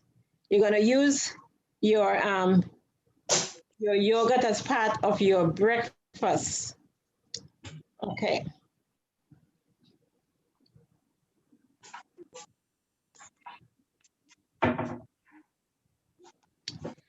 So Sister Martha, so that is gonna make my tummy flat? Make your tummy go down. I don't know if it's gonna get flat in a month, but it will go down. It's gonna help to maybe I should do a testimony. It has helped with my tummy going down. So I'm throwing it out there as a challenge. Do it and see what happens. I'm not gonna say that you're gonna be a 24-inch at the end of it, but you may go from a 40 to less than a 40. Okay, so it's worth doing. Do I add hydrocolonics with that? The recipe that I gave you just went along with the yogurt. It was just the yogurt. It wasn't anything else, just the yogurt. Just adding the yogurt to what you're doing now. Thank you. But I'm sure doing colon hydrotherapy will definitely help. That's another class. That's a separate issue by itself. Can I use a firm instead of the silken? Okay, so that was a question that someone asked before. The firm tofu is going to give you a different consistency. It's going to be thick and it's not going to taste the same. You probably might want to use extra fruit, and you may have to change up the recipe and add more fruit, more sweetener, and more cashews to kind of camouflage that heavy taste from the regular tofu. Then somebody said, what about bell pepper? Not sure what that means. I don't know if that means instead of chili pepper. Okay, so the other question was, why do we need peppers in yogurt? And that question was answered before. We're looking for the probiotics that are underneath the stem of the chili peppers. And I'm going to research some more to see if there's any other fruit or vegetable that has that. But everywhere I've seen is just those chili peppers. It's always been the chili peppers. And I've checked quite a few areas. I've even on YouTube, and it's always the chili peppers. But you do not have to use the chili peppers if you're concerned with that. You're not going to feel any part of the heat of the chili peppers in your yogurt. It's just so you can get the probiotics that are there under the stem to culture your yogurt. But there's another way you can make your yogurt, and that is to buy a yogurt starter. That way you don't have to worry about the chili peppers and the chili peppers and the chili peppers. So you can purchase a pack of maybe 3 or 4 starter yogurts and make your yogurt that way. Now, once you've made your yogurt, save some of that yogurt to make your next batch of yogurt. Because once you've made it and it's now cultured, save some of that cultured yogurt to make your next batch. But make sure it's plain. Don't use the fruit flavored one. You want to use a plain one. Okay? So for example, the plain yogurt that I used here, when my batch is running low and I want to make another batch of plain yogurt, I can simply just take 4 tablespoons of this and add to another batch and make another batch. But if I use all of this up, I will have to start again with the chili peppers or a starter kit or the chickpea version. I'm gonna have to eat this chickpea version since I demonstrated it to you, but that's not my favorite. All right, so just know that it's gonna be plain. How long do starters last then? You do not want to leave them for any more than about 5 days in the fridge. Make them and use them. There's no way that they should be there in the fridge, past a week. I just gave you a challenge. The batch that I gave you yielded 4 yogurts, 4, 1, 2, 3, 4. So in 4 days, those should be finished. You should not have any after 4 days, especially if you have more than one person in the house. All right, so don't make and put down. Would we be able to get something to preserve it a little longer? I'm sure so, but I don't know what that is. Because they sell yogurts in the store, and they, I believe they do have preservatives. Do you know the yogurt that we make, the fruit yogurt, do we keep it out of the fridge or in the fridge? Which one are you speaking about, Mama? The fruit yogurt, the one that we add the fruits to, the second. Okay, you can either or, but to me, it gets the culture faster if you just leave it out versus putting it in the fridge. That kind of slows things up a bit. Okay, thank you. Just leave it out for about 2 hours and then you can put it in the fridge, but don't eat it before 4 hours. Okay, thank you very much. Okay, all right. All right, so all things yogurt. Somebody say I'm a yogurt queen, yay. Yeah, I'm asking now about the onion. I've steamed my onions. Since we're not doing it now, what do I do with it? Okay, so Miss Junior is ready to go with our onions. So after the onions we go. Here we go. We need 3 steamed onions. Yeah.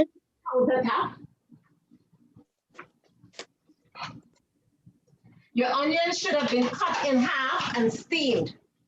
Yeah, they are steamed.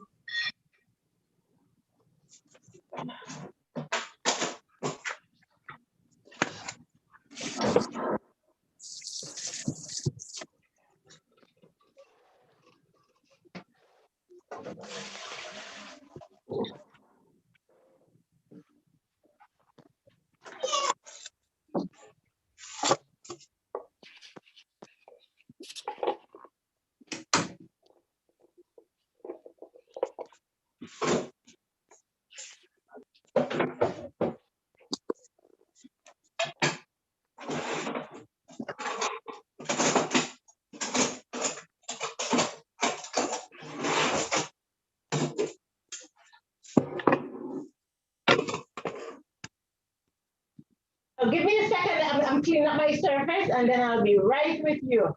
Okay. For those of you who didn't start steaming your onions yet, you probably can put them on. We're going to make onion cream and onion cashew cream. We need 3 onions steamed. Cut them in half and steam them.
Okay,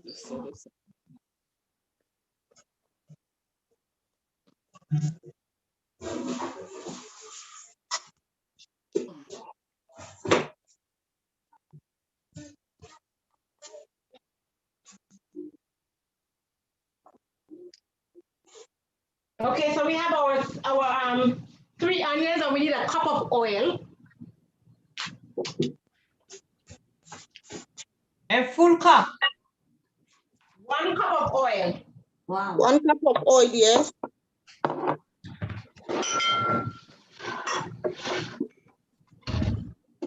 Now you're going to put in the onion first and blend it, and then add the oil slowly to the mixture. As a matter of fact, you put in the onion and the lemon juice in the blender. You blend that, and then while that's going, you add the oil last, 1 cup.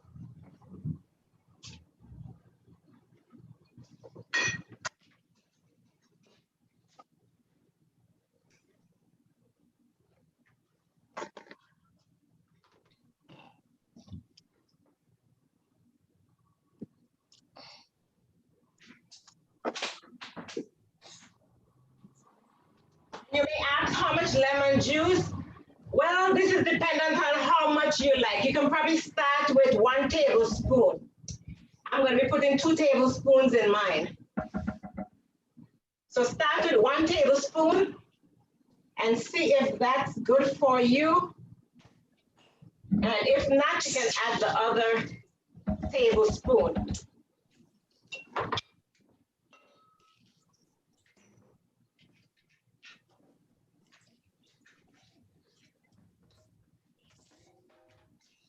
Okay, I have my steamed onions here.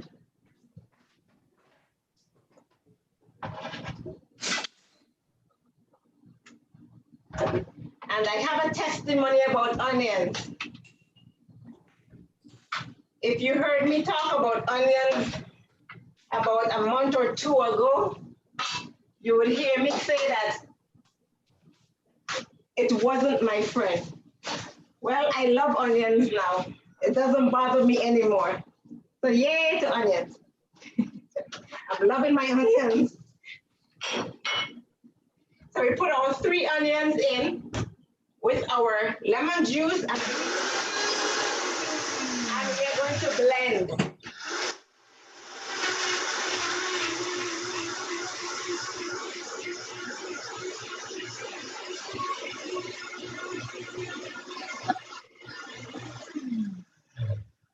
So I stop that so you can hear me. Once the onions are blended, if you have a cup that you remove from the top of your blender, go ahead and remove it, and you're going to pour your 1 cup of oil into your blender, okay? Slowly. Slowly, thank you, slowly.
Okay, so we have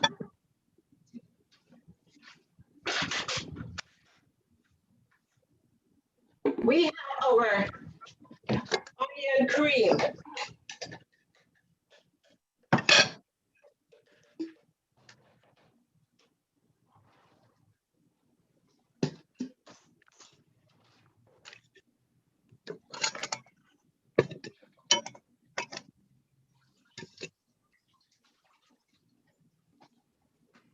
So go ahead and taste it and see if you like the amount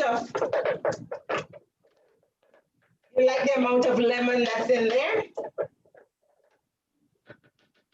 And you have your onion cream now to use with your lasagna, your soup.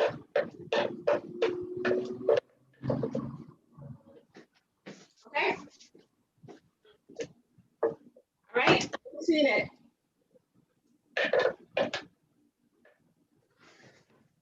Myrtle, how can you use it for lasagna?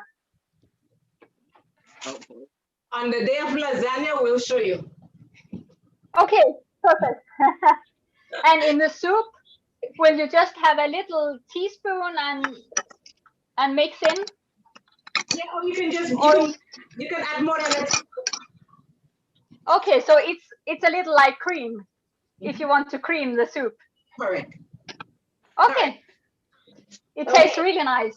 Really nice. There we have our onion cream. And now to this, we're going to add the cashews.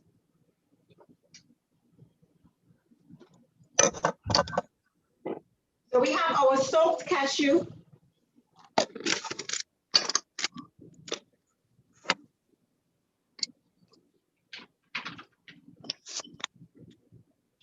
Well, are we taking some of this aside and doing it, or are we just making it cashew onion cream? Just making it today, and you can put it in your fridge. Okay, thank you. I think what we needed to know is if we're making two different recipes, because we have two different recipes on the paper, or if we're just adding cashews to this one that we've already made. We're just adding cashews to the one we already made. Okay. Correct. So just adding the cashews to it now.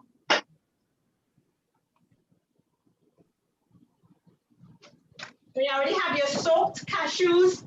You can go ahead now and add So the onion soup. Onion cream. The onion cream, yeah. So cashew to onion cream. Make sure the cashews are drained. All right, make sure you drain the cashews. You're not putting any water in there, just the soaked cashews. Okay, what do you use olive oil? Excuse me? When do you put olive oil? My blender was making noise. We added the oil to the onion cream. When we are blending. Yes, you blend the onions with the lemon. Yes. Once that is finished, you slowly add the oil to that mixture while it's blended. All right, thank you. Okay. And when do we use agave? And when do we do that? When do we use agave? Because our recipe has got agave. Agave probably was for the yogurt. Okay.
Now, for those people who are allergic to nuts, remember that you can use seeds in place of the nuts. Or you can just leave off the nuts and just use the onion cream. So that was a simple recipe, but that gives a lot of flavoring to many dishes that you do. Like I was saying, the lasagna. I see people moving about and I'm hearing blenders, so I'm gonna hold up a second.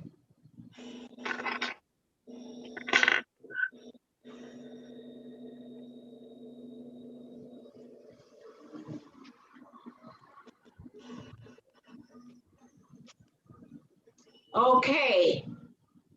Are we all finished with our recipe? How is it going?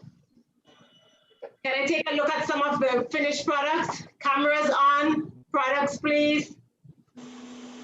Cameras on. If you're still blending, you can keep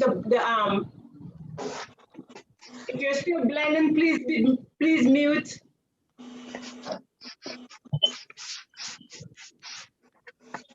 Very good, Anna. I'm seeing yours. That's good. For those who are cooking, can I see your finished product, please?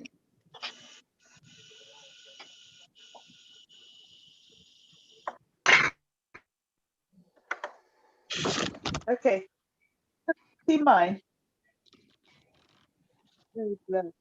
Okay, that's Florence speaking.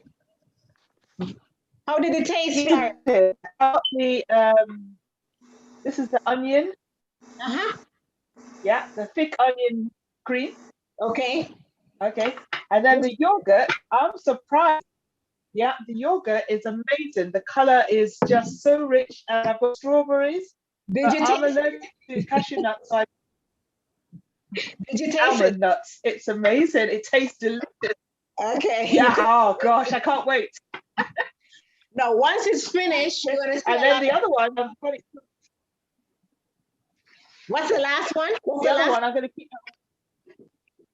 The last one is the one you told us to put the red peppers in. Okay. So okay. I'm keeping that one for tomorrow. All right. Now remember that the red peppers are going to take longer than the green peppers. So give it a good 20 to 24 hours. Okay. It takes longer for it for the color to form. Okay. All right. Excellent. And yeah. Yeah. Thanks.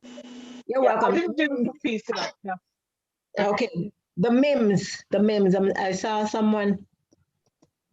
The MMs. Oh, me. Sorry.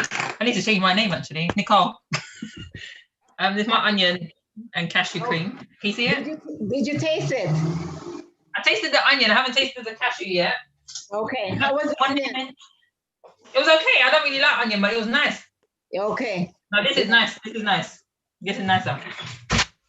This is very nice. It's even better with the cashews, right? Okay. Yeah. What about Valerie? Valerie, I'm seeing a lovely pink up there. That's your strawberry? Valerie, yes. It's pretty. Okay. Did you taste it? It's lovely. Okay. And So that's now, that's the pepper set in there. Okay, very good. Now you need to cover the peppers. Cover them. Yeah. I just took it off to show you. Okay, good. All right. And that's in your hand, onion cream. Okay, very good. Here you go, Myrtle, if you can hear me this time. And Miss Galaxy S9. Yes, that's Pat. Hi, Pat. Okay. So what am I looking at? I see something that's green. Oh, that's a plate. Sorry. Okay. The yogurt? The fruity one? Yes. Can you see that one? Yes, I can. Okay, and this is the cashew onion and cashew cream.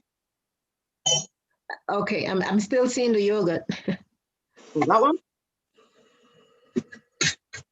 Okay, No? it's inside of the blender? Yes. Okay, it's not centered over it good, but I can barely see. How is the taste? It tastes Lovely, really nice. Okay.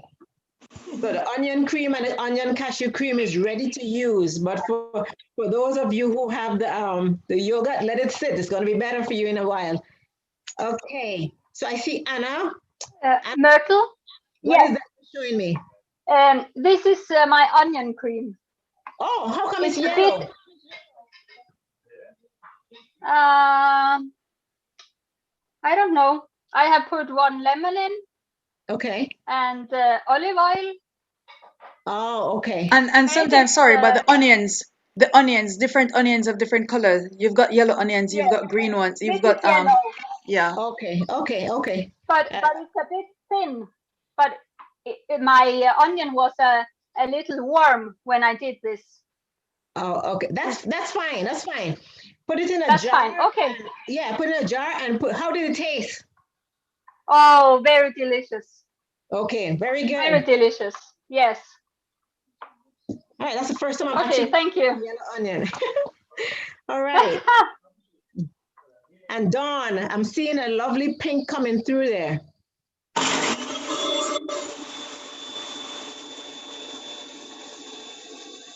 Question, can I have my cashew onion with pasta?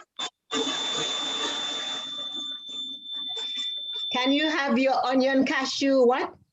Cream with pasta. Yes, you sure can.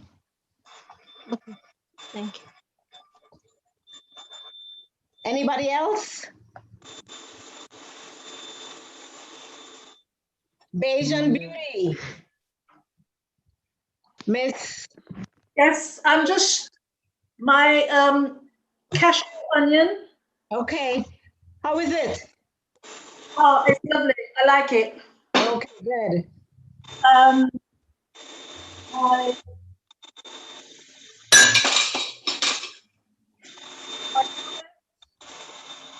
did yogurt. I did mango.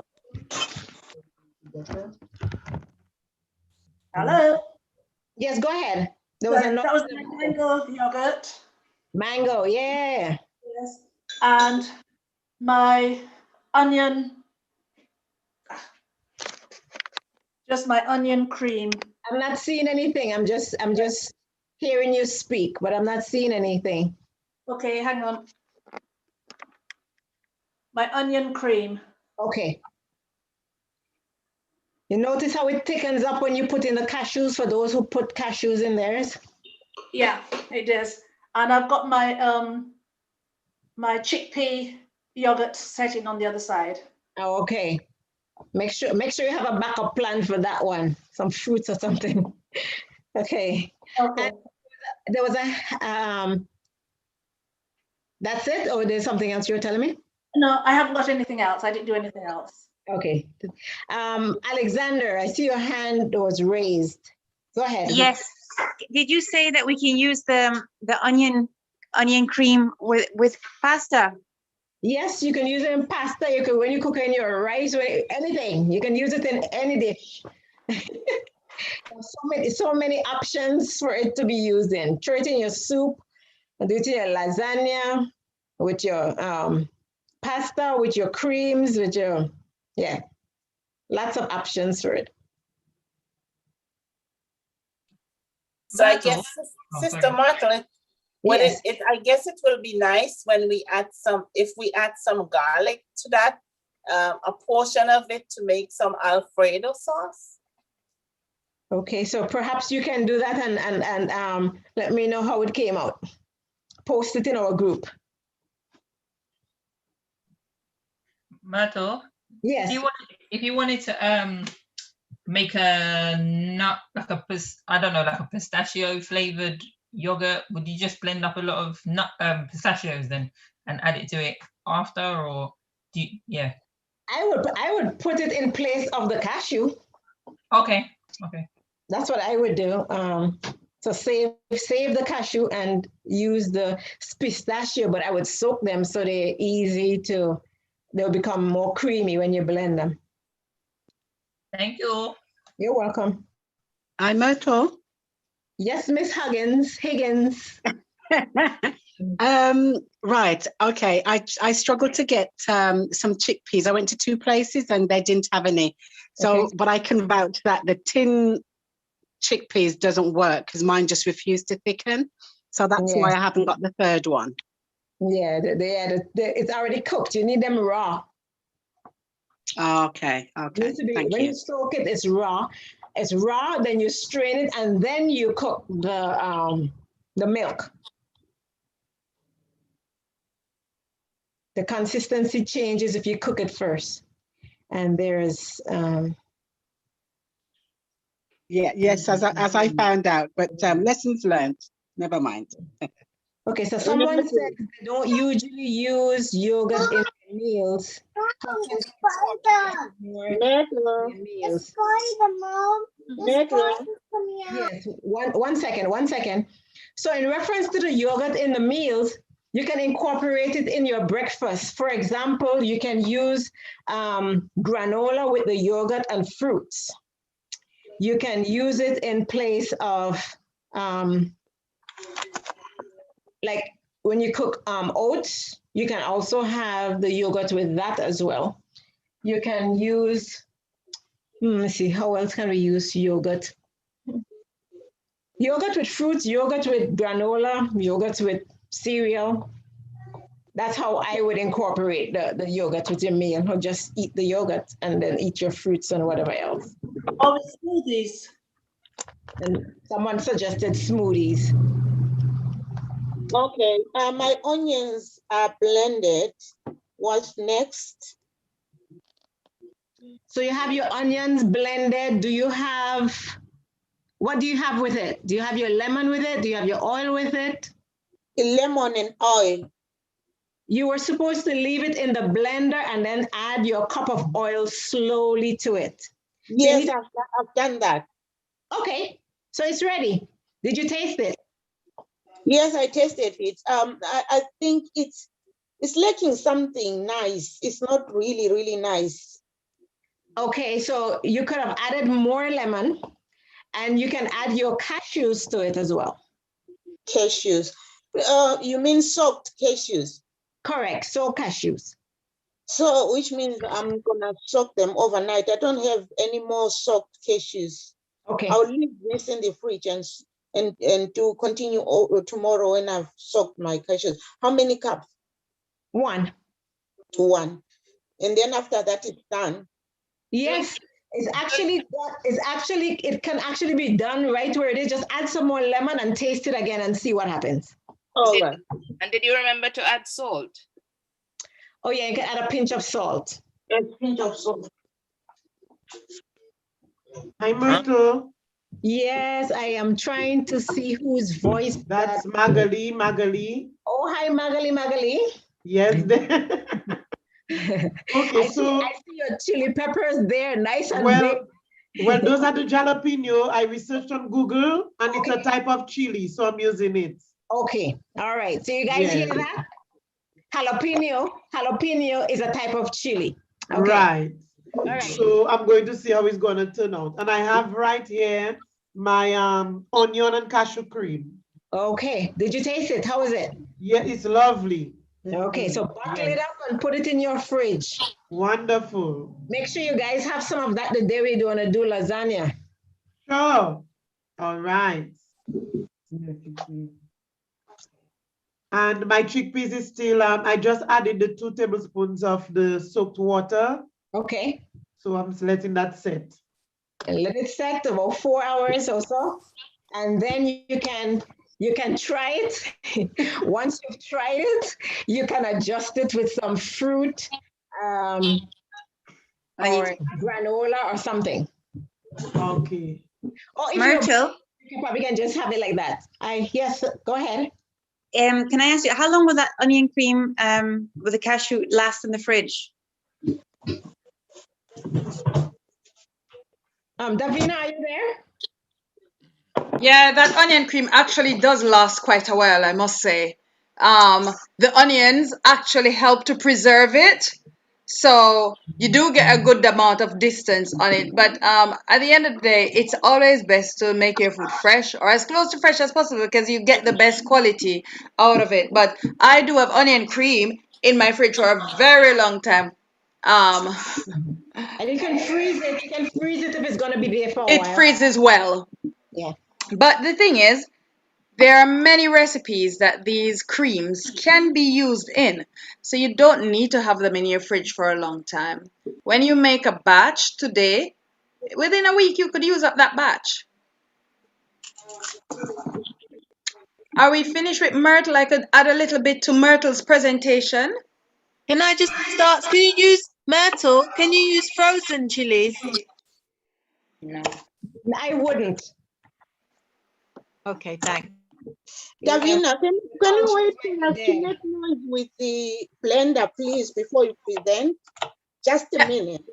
Can I okay, all right. You don't have to stress.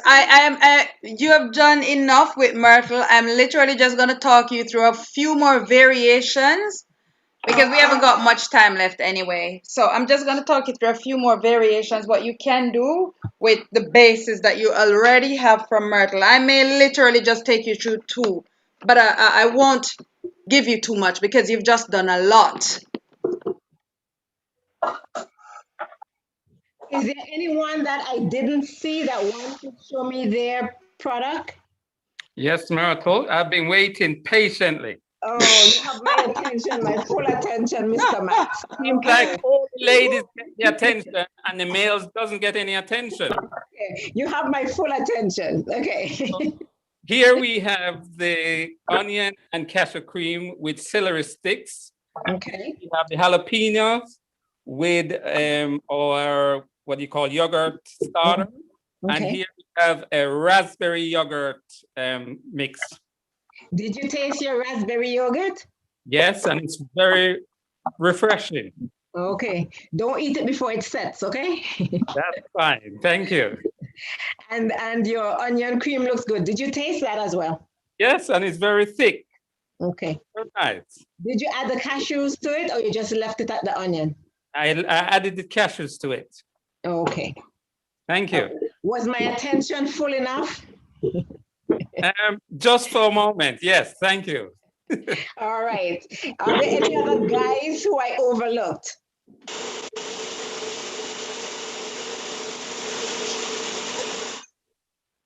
Are there anyone else that I've overlooked? Enoch, Yes, Enoch. I can show mine.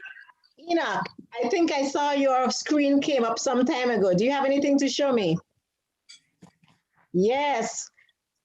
Yes, this is my my yogurt, my plain yogurt. Then I added a teaspoon of cinnamon. I freshly grated a tiny bit of nutmeg, and I added some vanilla extract and some maple syrup to sweeten. And I also added a dot of lemon juice, as well as a teaspoon of carob, and it's very delicious. Question for you, Enoch. Is that the yogurt you just made today? Yes. Okay. Did you put any plain yogurt in it? Yes. Okay. 2 tablespoons. 2 tablespoons. Now you cannot eat that for the next 4 hours. You need to let it set. You need to set it aside and let it multiply. Let those probiotics that you put in there from the plain yogurt multiply, and then you can have it. So I know you're probably ready to eat it, but no, not yet. You gotta wait for at least 4 hours, okay? Okay, thank you. Okay, so bottle it up or cover it lightly for 4 hours, and then you can put in the refrigerator and have it. Okay, anyone else? Yeah, I can show mine. Go ahead, Eugenia. Yeah, so that's the onion and cashew cream. That seems like a lot. Those are some big onions, or am I just seeing it up close? Oh yeah, it's a bit. Yeah, it's not. Okay. And this is the plain yogurt with the peppers. Yeah. Okay. And then I got the yogurt, the strawberry yogurt. It's delicious. You just wanna eat it, but I'm gonna wait. Did you add plain yogurt to it? No, because this is the one. Oh, so you are the one who's waiting for your starter to set before you can add it to your other recipe. Yes, but I did find the children's yogurt, so. Oh, okay. So I'm gonna borrow that one. Is it plain? You don't want a yogurt that has fruit in it. You want a plain yogurt. It's not plain. It's fruity. Okay, so wait until yours set. You'll get a better product. Okay then. Okay. So just hold up. You could always eat that batch, but you need to make another one for your plain yogurt. All right. Okay. Thank you. Okay. Thank you. And I see there's something in the chat. Let's see what it says. Yogurt on bread as an open sandwich is good. Okay. I know the yogurt really helps with the digestive enzymes, the digestive bacteria. It helps to reset your gut. It helps to reset your digestive system. It helps you digest food better. It helps you use the bathroom better. So yogurt. I hope you enjoyed today's lesson. Over to you, Miss Davina. Sister Martha. Yes. Can we add let's say someone have like a really bad stomach problem. Would it be wise to add extra probiotics to it? Like just adding extra probiotics to the yogurt? Beside what you already put in with the culture? Right. Just take the probiotics. If you're going to take extra probiotics, then take the probiotics. Because let's say you have a child, autism child, like a child with autism, and he doesn't want or she doesn't want to take probiotics. Would it be wise to add for just to him to get the enough probiotics in his system?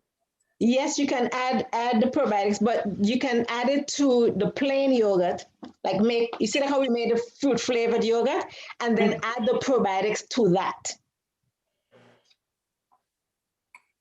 All right, thank you. So in place of putting in the starter or the cultured yogurt, you put the probiotics in there. But make sure you let it sit. Okay, Meg. In that case, if you're not making yogurt, you just want him to get it or her to get it, you can just go ahead and give them because the probiotics already has the amount in there. But if you're trying to make yogurt, then it has to sit. Okay. I have my onion cream now, but the onion is coming up like sharp. Did you put more lemon? Yes. Did you put too much lemon? No, it's the onion which is coming sharp. It's coming to the nose. Did you cook your onions? Did you steam your onions for 10 minutes? Yeah, steamed the onions. And it's still coming sharp to the nose? Yeah. I tell you what. Yeah. I tell you what you do with that onion cream. Yes. Don't use it in dips and stuff like that, but use that one in cooking. In cooking. Yeah, it will make an amazing base for things like your soups. So for example, when we did the soups day one and we did like the cream soups, this is where you want to use this. Let's say, for example, you want to make some creamy butternut squash soup, and this is a very different way from how I even taught you. You cook your butternut squash and then you pulverize it, or what do you call it? What's the other word that you use when you make it liquid? Puree. Blend. Puree, exactly. You puree it and you add your herbs and etc. to it, right? And your salt. And you're ready to serve this. You then serve that now. You put a dollop of your onion cream with that and mix it in. It just lifts the soup, takes it to another level. Okay. And before, what was it used for? What? Sorry? The cream, what was it used for? Which cream? Which one? The onion cream. Yes. So your onion cream works very well in things like risottos.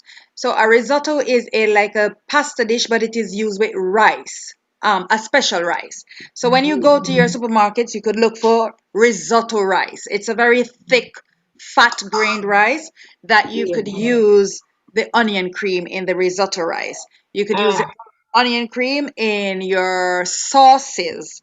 So let's say you've done some braised tofu or some braised soya chunks and you want to have some cream to go with the soya and your rice or with your potatoes, you can use the onion cream. The onion cream, as I said before, used in your soups as well. And your onion cream is also very good as dips. So if you're having like a crude-like platter, that's a raw food platter, Yes. you could use your onion cream as a dip to go with that.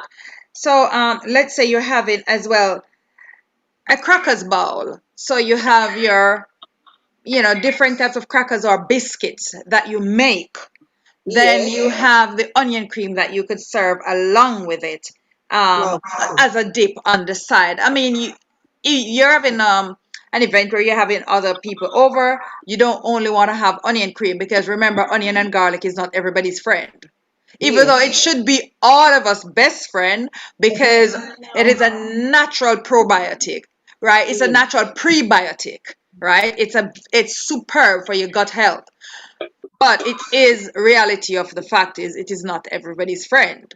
So you don't want to have just onion cream as your dip. But please do have onion cream as one of your dips because it's an amazing way how to use your onion and it's an amazing way to get your one raw onion in per day. But even though this is not raw, but at least you're getting the onion direct. Okay, there's a hand. Magli, go ahead. You have a question. Your hand is up.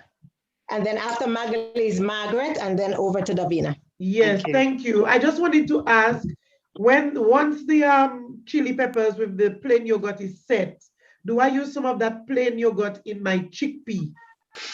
No. For the chickpea, you are going to use 2 tablespoons of the chickpea water. Water. The chickpea water that you soaked the chickpeas in.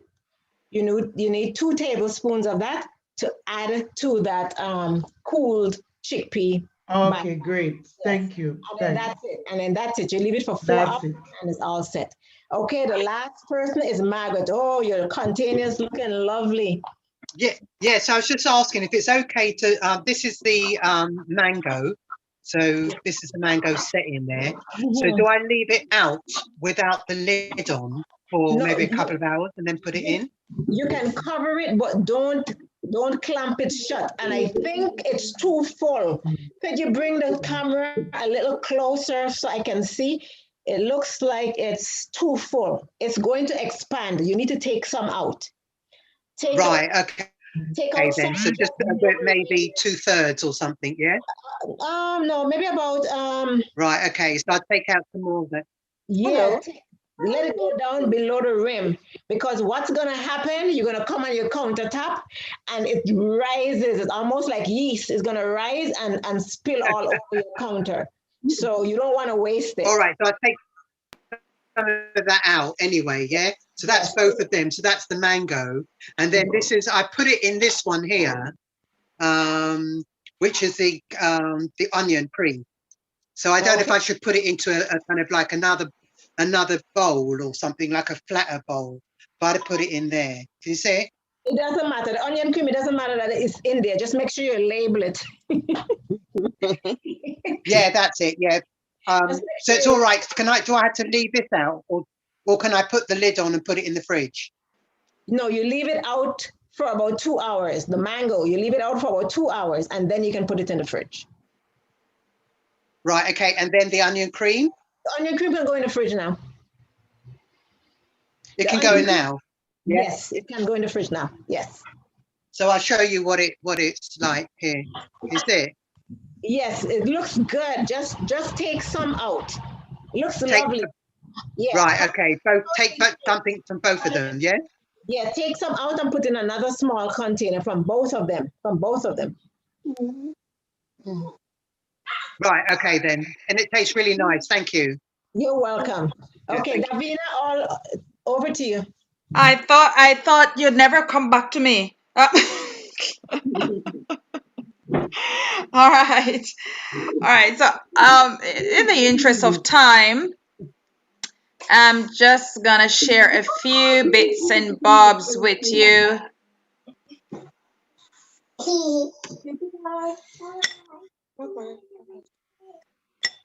Let me move this thing.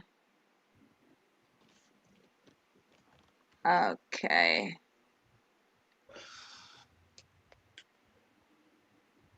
Are you hearing this? No. Not yet. Let me share that again. I missed the optimizing my sound. All right, so what I'm gonna be sharing with you is a couple of pictures how you can use your cream and just how you can make other creams, right? And how you could even make spin-offs from what Myrtle has done with you. And I will even tell you a few ways how you can use yogurts in cooked recipes. So here is one video. Let me unmute that. Oh, are we not hearing? No? Nothing yet. Oh, hold on. So, Davina, when you share your screen, you need to pick the box with the sound. Yeah, it is share sound and optimize for video clip, but don't know why. Okay, I'm not sure why. All right, I have sent a video anyway in the group. I've sent a video in the group that you could take a look at after the class. And what I will now do is to share a few pictures with you. But there is one cream that you can make, and you don't have to make anything now. You can just listen to what I'm saying, and if you want, you can take notes. If you have your mobile phone free, I have not got my thing on my laptop. My screen, my WhatsApp to share it. You can take pictures. Sorry. I've sent some pictures in the group. Let's just quickly look at some of them, different ways how you can use your creams. So things like, as I just said before, the onion cream, right, goes very well with it goes nicely with certain creamy pasta dishes, right? So you can add onion cream to your macaroni shells. You can add it to things like your macaroni and cheese, and then when you make your vegan cheese, you can grate that on top. To make your macaroni and cheese really nice and creamy, you want to always add some cream. You want to use some cream. In fact, I used to work at one place that used to sell like the best macaroni and cheese. They actually boiled the pasta in the cream. They use single cream, they use double cream, they use heavy cream. It was a lot of cream that they boiled it in. Something like your onion cream or your double cream, which is the onion cream mixed with the cashew cream. You're going to boil your pasta firstly in just normal water. You're going to drain it, and then you're going to mix it in together with these creams, right? And it can be served like that with vegetables. So things like your broccoli, your cauliflower, your carrots, your peppers, you can have chopped up in that. So you would sort of like saute them first, and then pour the cream on them, and then add the cooked pasta to that. Make sure it has your salt and your favorite herbs. For example, your thyme and your rosemary would complement your onion cream very well. Let me then your soup. So you make a nice thick You make a very nice thick soup like butternut squash soup. You can just pour the cream on top of your soup.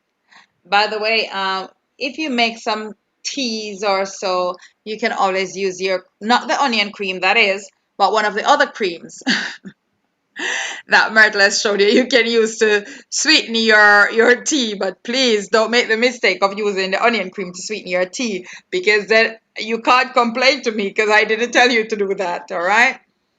Other creams that you can make is like things like your homemade whipped cream. And how will you do the homemade whipped cream?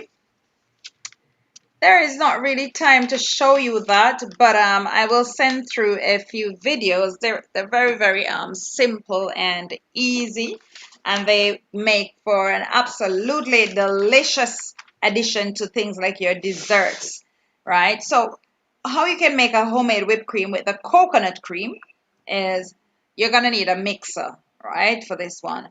You want to have like a can of coconut cream, and whenever you're going to use coconut cream in 99.5% of the recipes, you always want to put your coconut cream in the fridge overnight, or stick it in the freezer if you only have a short period of time.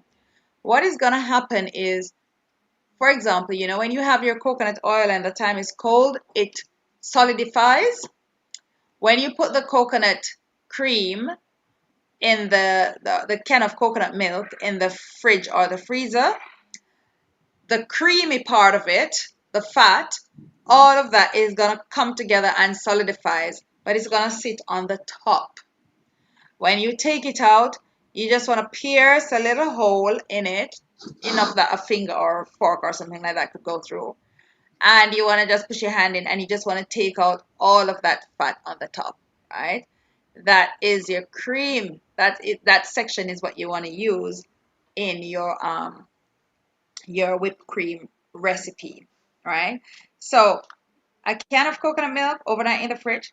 You want to use about a tablespoon of sweetener, and please be writing these down, right? A can of coconut milk, 1 tablespoon of sweetener. So you can choose your favorite sweetener. Some people like the taste of maple syrup. Personally, I don't like the taste of maple syrup. I find that I have to use a lot of it to actually taste it, and then it has this really musky flavor that I actually don't like. So, but a lot of people love maple syrup. So if that's your favorite sweetener, use it. Agave, that's not everybody's favorite sweetener, but I find that I actually like agave because for me, the taste, how it affects my taste buds, it's actually quite a mild flavor, very easy to work with. I can use it in various dishes, and it doesn't really affect the flavor of my dishes because it doesn't come in. So it is sweet, but in terms of that additional flavor to it, like musky or anything like that, it doesn't come with that type of thing. It's rather, for example, honey has its own flavor, so it is a sweetener, but it has a flavor as well. So it's like for some people who are not used to honey in their soups, or just not used to honey, when you give them honey for the first time as a sweetener, they may be taken back a little bit. It's a bit like that, right? So use your favorite sweetener. You want 1 tablespoon of sweetener. Then you want to add about a teaspoon of vanilla extract, right?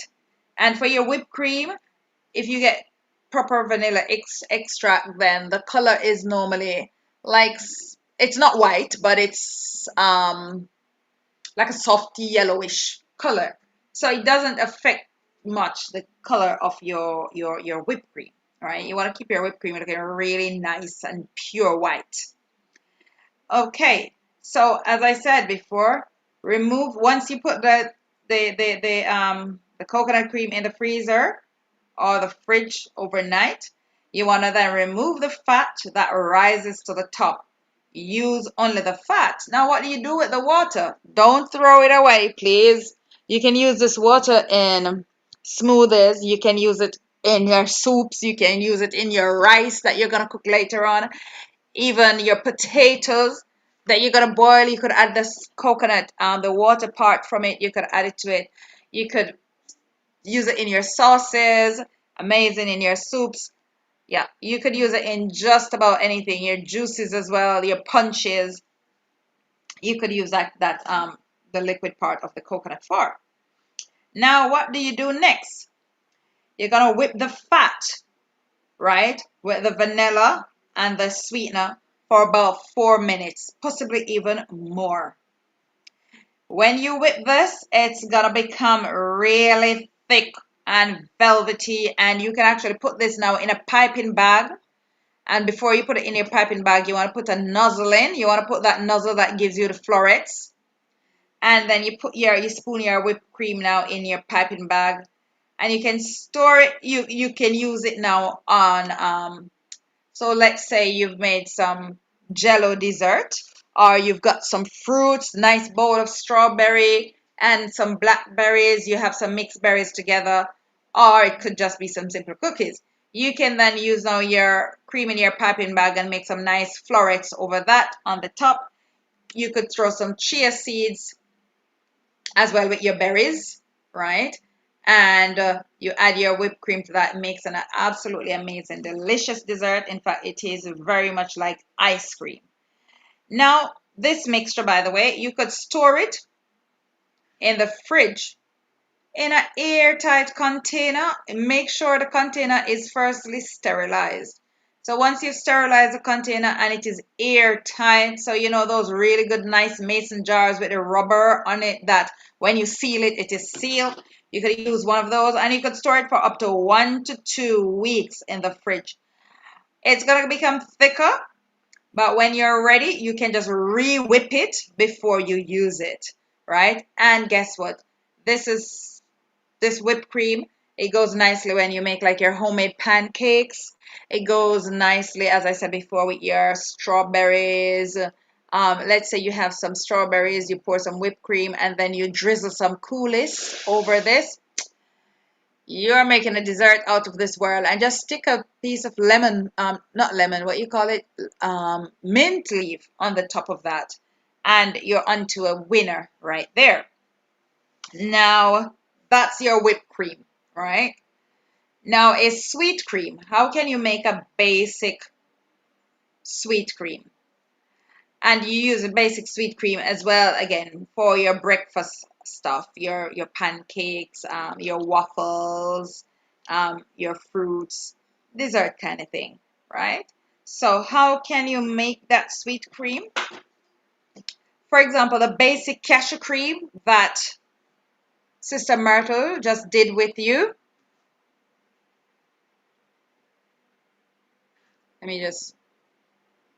Your basic cashew cream that Sister Myrtle just did with you. You can add to that basic cashew cream, you could add, again, a little vanilla. You could add a little cinnamon, and you could add your maple syrup, right, to the basic cashew cream that Myrtle just showed you how to make. You could add that, and you can use this, as I say, perfect, absolutely perfect for desserts. Now, heavy cream, right, is another cream that you can make. But first, before we even go to heavy cream, you can firstly make your single cream. How do you make a single cream? And I'm just going to tell you how you make a soya single cream. Very easy, very simple. If you have a box of soya milk, and let me just put a disclaimer right here. You've got to use a good quality brand soya milk. I personally find that All Pro does not work. And the other store-bought brands, they don't work, right? I've learned from experience. Lots of milk wasted. You need a good quality soy milk with 8.8 or up percentage of soy milk in it, of soybeans in it. But ideally, you want to make your own soy milk, of which we will be doing lessons on. We will do lessons on that one. So ideally, you want to make your own milk, because the more protein the milk has, the better it is, the quality, and the better it will also hold up.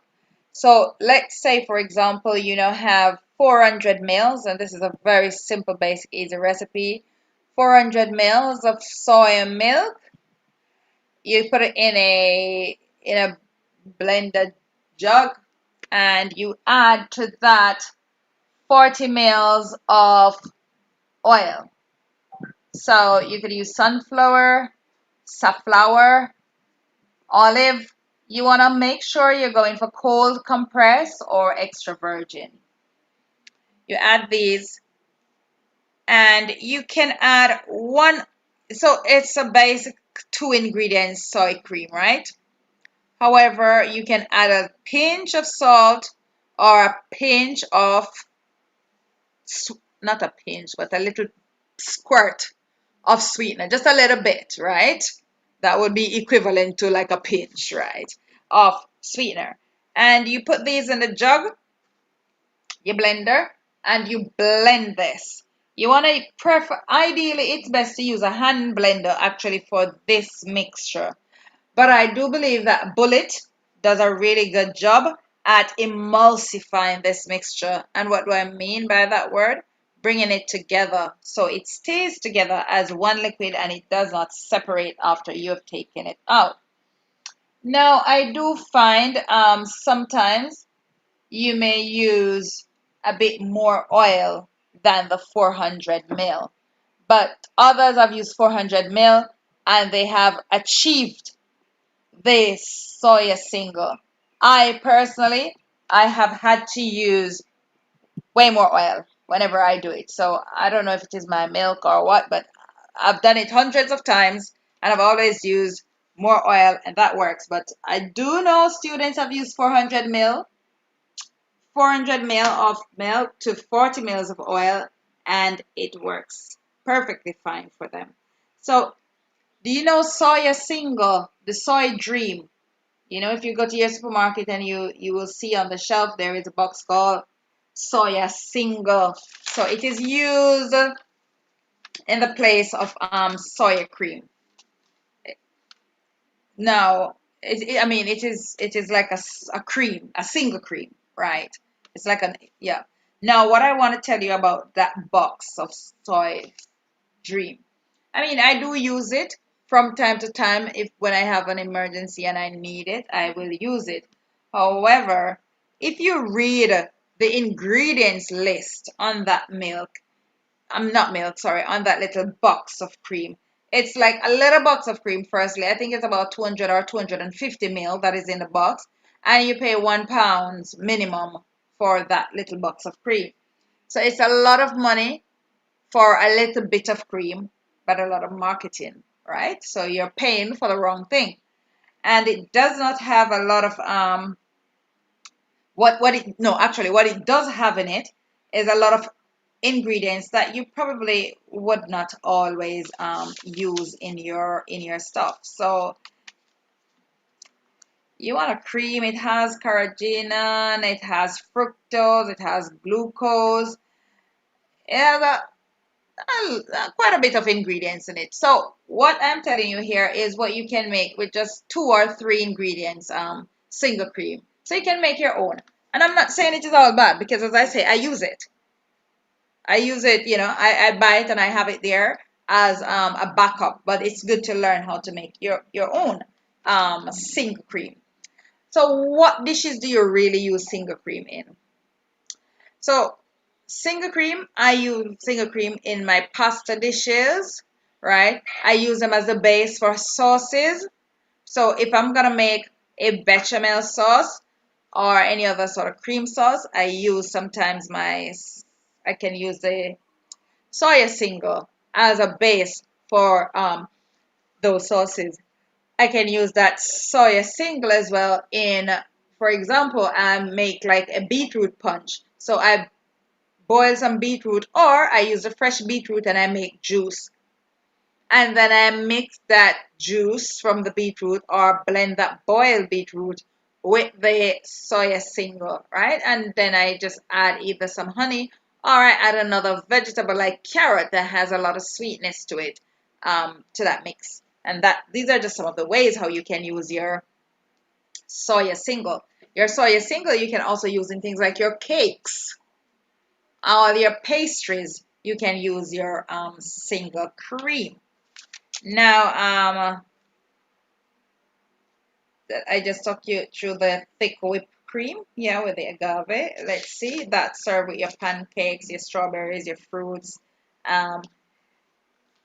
Cashew cream.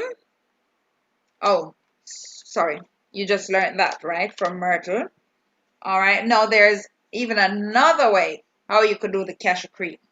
So let's say, for example, you have a cup of soaked cashew, soaked overnight. You can blend that cup of soaked cashew with 5 tablespoons of olive oil, a pinch of salt, and 3 tablespoons of, not olive oil, but coconut oil, right? And 3 teaspoons of agave. You blend that. You can add some water to it if you find that your blender is struggling a little bit. You could add a little water to it to loosen it up, even up to a cup of water. Then when you're finished with that, you add it to a saucepan on very low heat, and you keep stirring it until the water evaporates. Then you put this mixture to chill in your fridge, right? And when it's ready, you take it out the next day. You can whip that up. You know the whip now that you use when you're baking a cake. That whip, that mix for the mixer when you're baking a cake, that whip.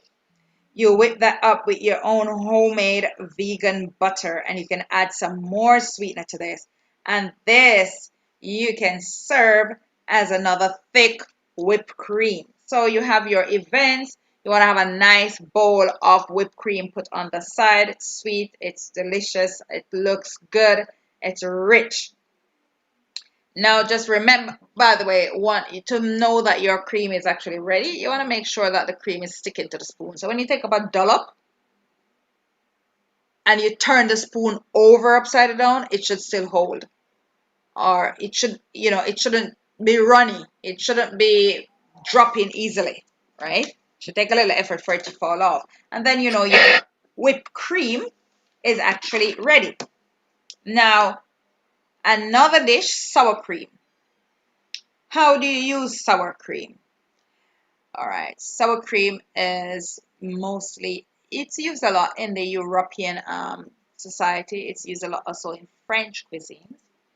And what you do, your basic cashew cream, which you've just made with Myrtle, you can add 2 tablespoons of lemon juice.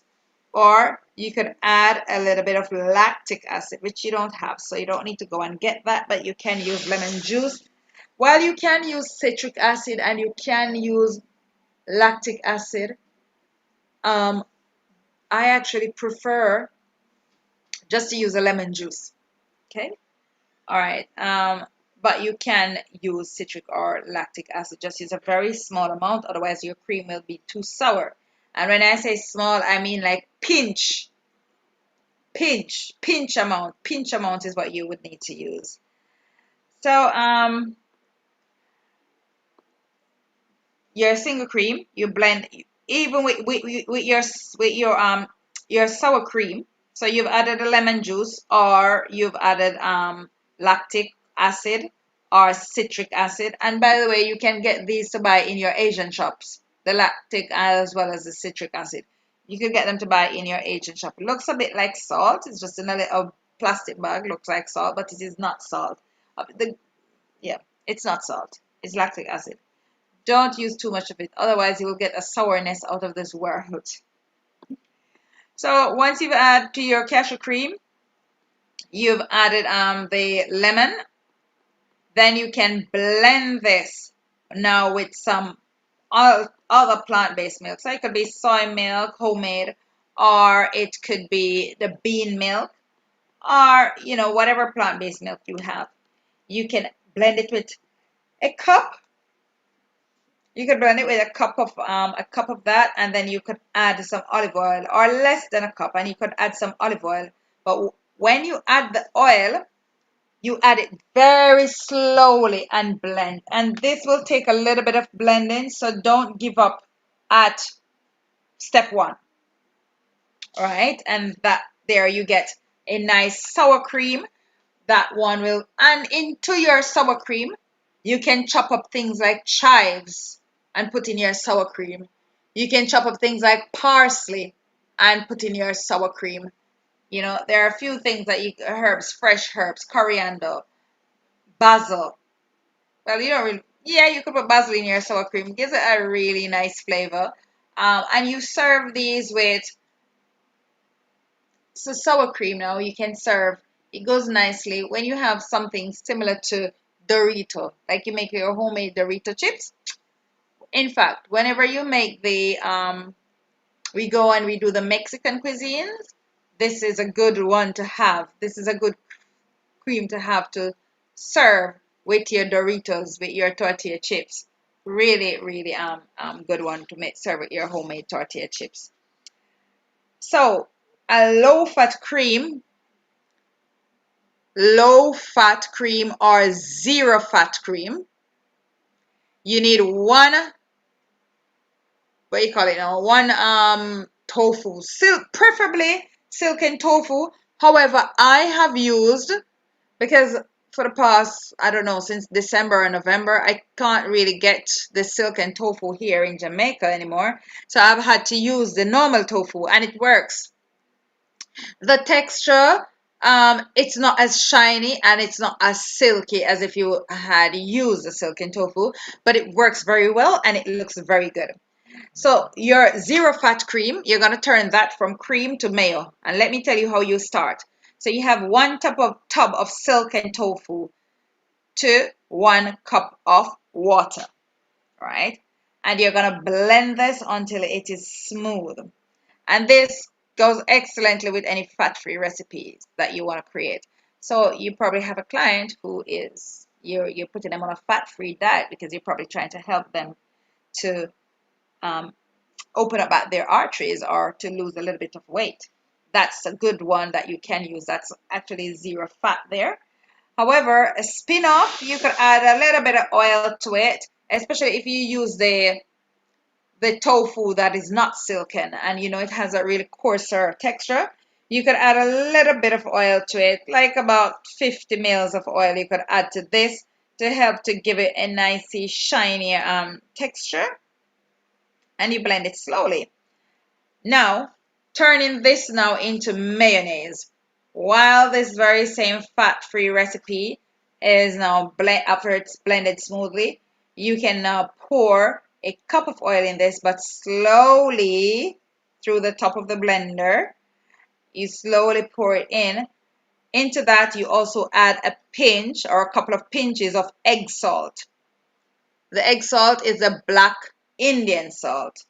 You could also add a pinch or a couple of pinches of garlic powder.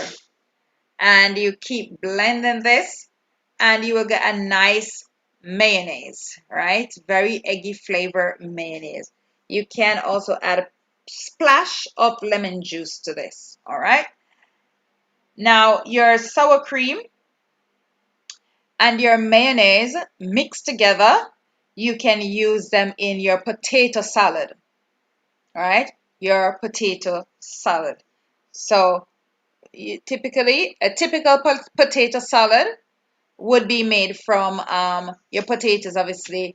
It would have the mayonnaise and it would have salad cream. Now the salad cream is it's very tangy in flavor, and this is where you can replace the salad cream for the sour cream that you have just made. Then to your potato salad, you want to chop up some onion, you want to chop up some spring onion, so fine dice would be sufficient, and you can chop up some parsley in that as well. You mix it all together, you've got a lovely salad there. But to take it even to another level, you could add some sweet corn. And obviously, you're familiar with the tin sweet corn, so you would open a tin, drain the water off, and add it to it. But I just want to tell you today that you can take the corn on the cob, the one that is uncooked, the raw one, you've just picked it from the tree, take the husk off, and then just put that flat on your cutting board to stand, actually, on the flattest base of it. Put it to stand, and then use your knife and slide down to get the corns off the side. and that corn can actually go into your potato salad, right? Other thing that you can add to your potato salad is your seaweed. You could just chop up a few seaweed and throw as well in your potato salad. Now, okay, so you've done the cashew cream with myrtle. I believe I've told you enough. You've also done the onion cream with myrtle. You have done, I just told you about the soy cream, how you can make a soy single cream, how you can make your sweet cream, which is just upgrading your cashew cream, how you can also make your sour cream, and how you can make your whipped cream. Now, with that said, I may even have told you more. We can go through what you need for tomorrow's lesson and leave it there. So, just a quick little going over what you can serve your creams with. You can use some of your creams, obviously the savory ones. You can use them in pasta dishes. You can use them on your salads. So you can use them as a sort of like salad dressing. They go nicely with potato salads, root salads. So your sweet potato salad, it goes nicely with it as well. You can always change up or upgrade any of your dressings by adding to them some parsley or some mixed herbs or coriander or cilantro, right? You can use them in things like your coleslaw, right? You can use them in your soups, as I said before. You can use them in your sauces and in your stews. So there you go. Go ahead, make a nice butter bean stew, right? And you can add some brown into your butter bean stew, and then when it is finished, you garnish it with a nice dollop of heavy cream. With that said, thank you very much. Busi, would you like to tell the class what they need to have ready for tomorrow's class? Any questions for me, by the way?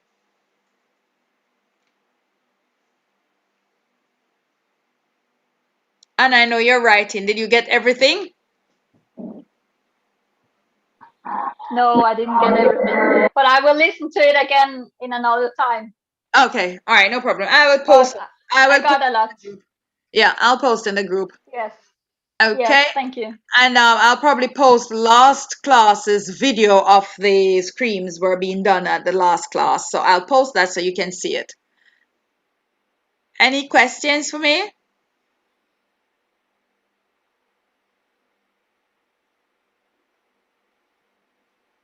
Okay. No. Well done. That means you're all good students.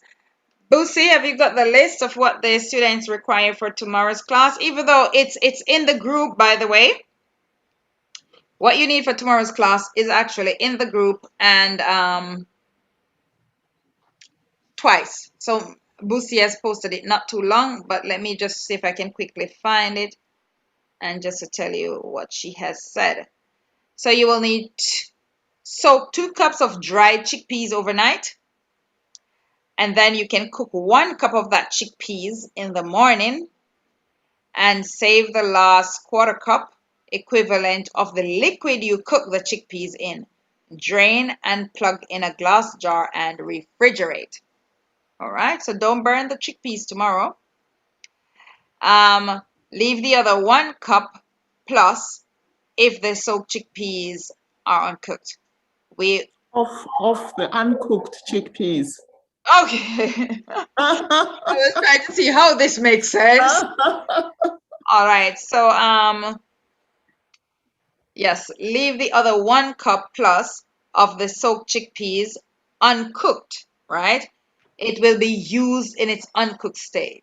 So tomorrow's day, you will be, and by the way, and save a cup of your plain yogurt. The plain yogurt. You're gonna see how you can take that to the next level as well. Right? So tomorrow lesson we're doing Middle Eastern cuisine. And just want to thank you all very much for coming to this evening's lesson. And I do hope that you enjoy your creams.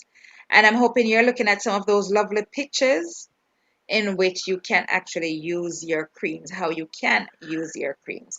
And these, Davina, yeah. can I just come in and say, tomorrow we are going to change the format of how we normally work and how we normally deliver the lessons. So I'm going to kindly implore all of you, please, if you intend to cook with us tomorrow, please make sure you log on time. Because we are making 3 different dishes, if not 4. And at the same time, we're trying to reorganize how we deliver these lessons. So it is important that we move together, we start together, and we move at the same pace.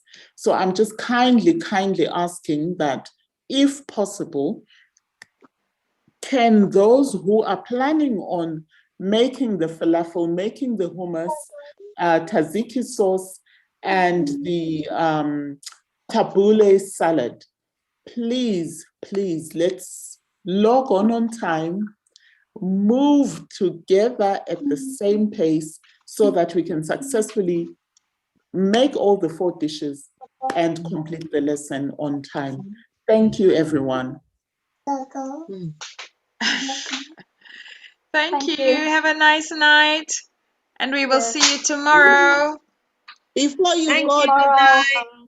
Okay, go ahead. Yeah, before you go, on the Middle East cuisine, first it's 2 cups of what before soaked overnight chickpeas.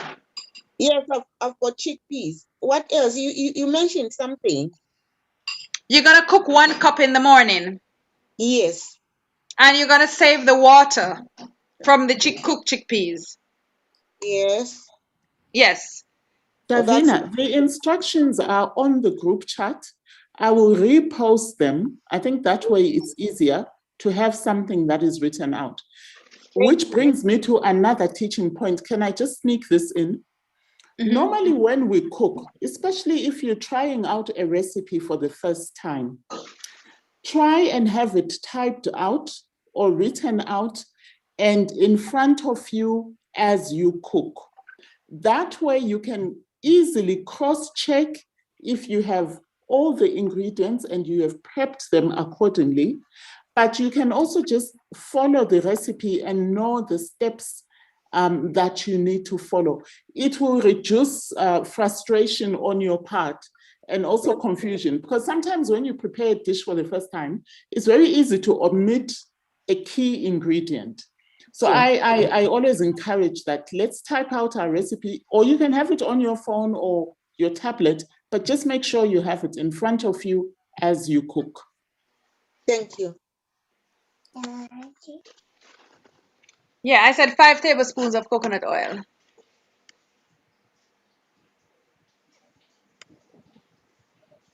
Thank you. Thank you very much, everyone, and have a sweet sleep. Yes, goodbye. Bye. Thank you. Bye-bye. Good night, everyone.